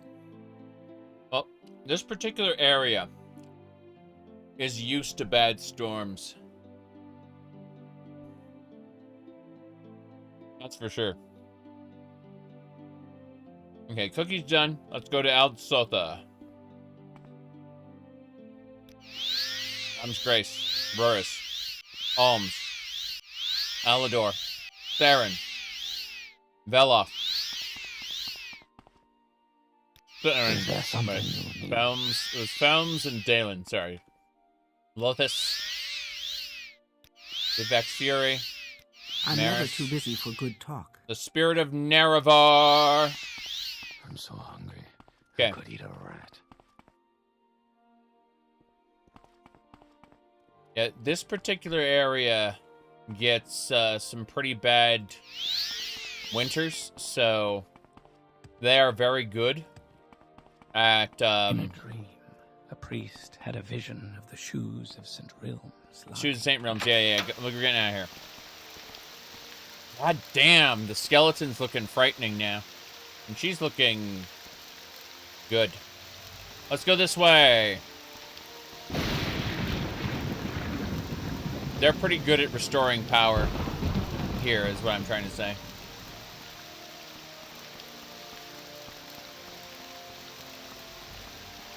Okay.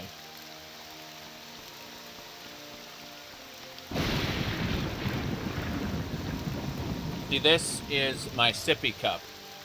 Now, my sippy cup compared to my head is as big as my head. This is fine. It's not as big as my... sorry, it's bigger than my coffee cup, as you can see. And this is 11 cups of coffee. So, this one's for hydration. This one's for caffeination.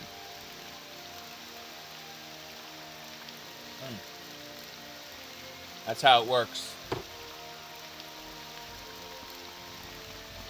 When people go and look at, oh, well, those are huge. It's like, well... Do you stream for 12 hours at a time? Hee hee ho ho. Nah, I'm gonna probably be on for... assuming we don't get any kind of power outages or internet outages, I'm gonna be here for another half hour to an hour before I go take a break. And an hour or two afterward, I will stream something. Don't know what yet, but it'll be a something. Okay. I want to go to that canton over there, the Telvanni one. And then I want to head up. I think so. We're going to explore a bit more.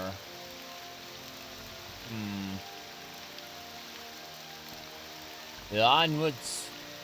Onwards and sideways. I do like how multiple Elder Scrolls Online characters say onward and upward. Comfort is given, justice is taken, Curate. Comfort is given, justice is taken. My rights and duty. Justice will be taken. Interesting. Go on. Look at this little Bosmer doing our dance. It's fine. Let's keep it up. Actually, hold on. Looking at the dreg pieces here, thinking they gotta get sold sooner or later, but in the meantime, I'm gonna give her the dreg pieces and see how it looks. I'm gonna see how broken it is. Let's see. She wore one. What about the other one? Yeah, she wears the pauldrons. What about the pants?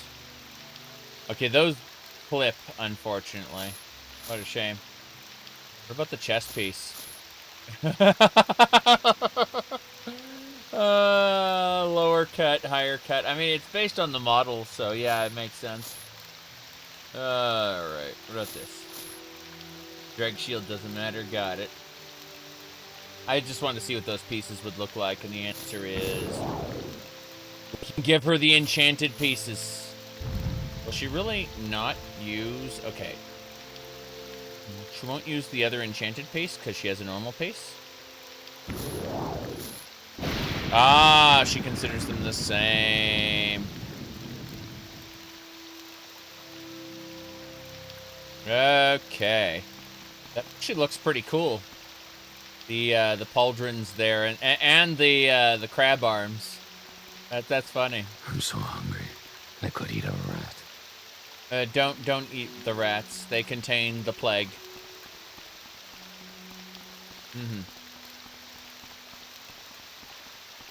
We're going this way. I believe.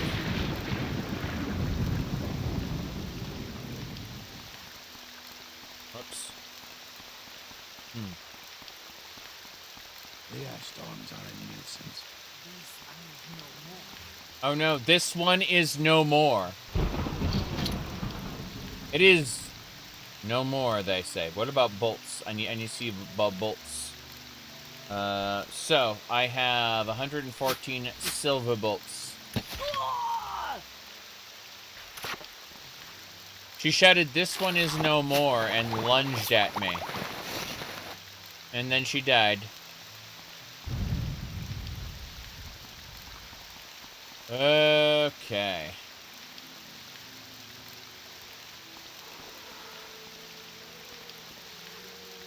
I hear strange noises.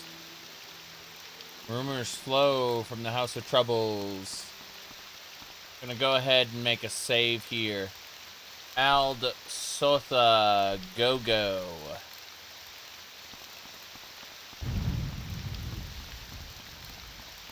What do they call the Dwemer ruins? Mash on your keyboard and I'm just thinking about how ridiculous that is. The whoa. Okay then. What a scream. No.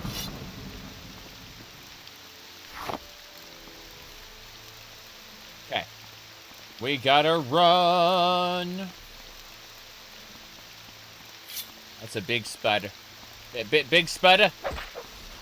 Die.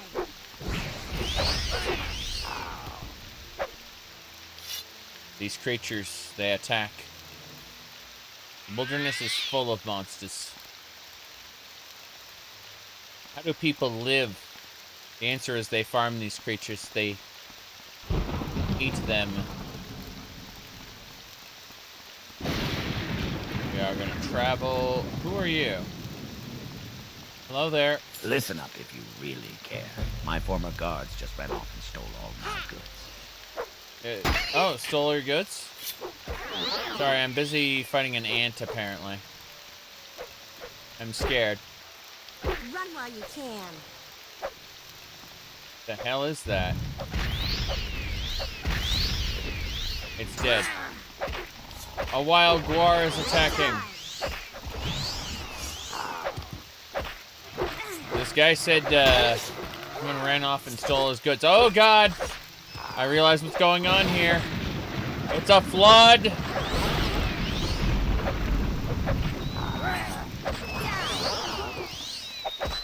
Rats! Wild guars. Oh, it was a domesticated guar. It was past tense. It is now angry.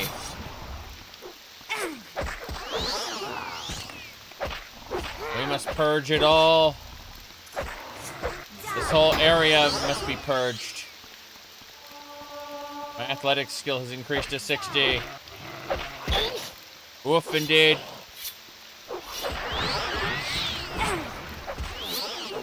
What's happening? Oh, it's a spider. So, yeah, this area had a few monsters in it, it turns out. Who would have thought that this area had some creatures? We are going to loot all their things, of course, because why not? But also, what the fuck? There were so many of them. There had to have been multiple spawns because the multi-spawn mod will only spawn a pack of 6. And there were at least 12. So there were at least 2 spawn spots. This is all very, very worrisome. What's this? There's a person here. Hello there. Do you need something? Damn, this guy looks a bit different. Tell me about the Blades. Blades is a prestigious organization. Okay, so you knew about the Blades just instantly. He is a bard. Worn-out items don't work properly. Got it. You cure blight potions. Yeah, dumbass. Alright. We're gonna stop for just a second. Gonna save as Aldsotha Go again. This time we should be at Aldsotha. We have arrived at our destination. I hear the cliffy racers. I hear them in the distance. Their cries. Their horrible, horrible cries. Here we go.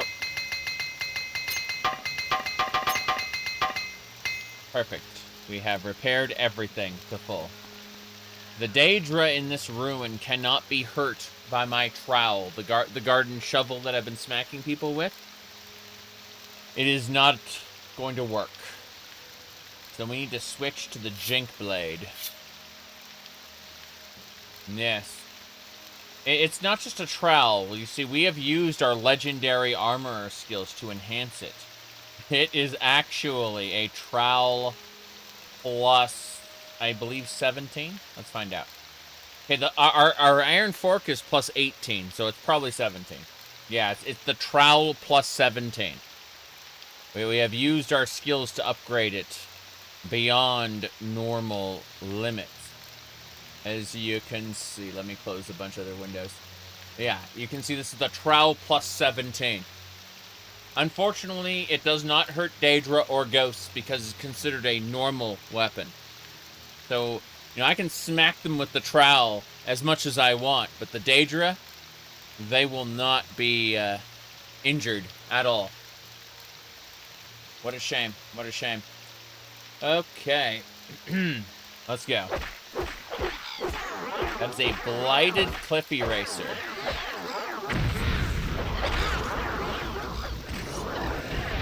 The Cliff Racer just burnt me. I gave Cliff Racers magic, by the way. As you can see. Unfortunately, we were slain. Yeah. My followers are all dead. The Daedra and the Cliff Racers have overwhelmed me. What a shame. What a shame. So Aldsotha, unfortunately, is not feasible at the moment. I'm not saying we can't do it. I have broken potions and broken items that will allow me to overcome it. I just think that is best saved for another time. So I'm going to go take a break and deal with what needs done, because we got a thunderstorm going on around me right now. I'm going to make sure there's no leaks. I'm going to make sure everything has been brought in that should be brought in. And I'm just going to generally, I'm going to hang out with the wife for like half hour, something like that, till she goes to sleep. And after she goes to sleep, I will be back streaming something else, most likely, if I don't fall asleep. So, I'll be back with something else soon. Very soon. See y'all later.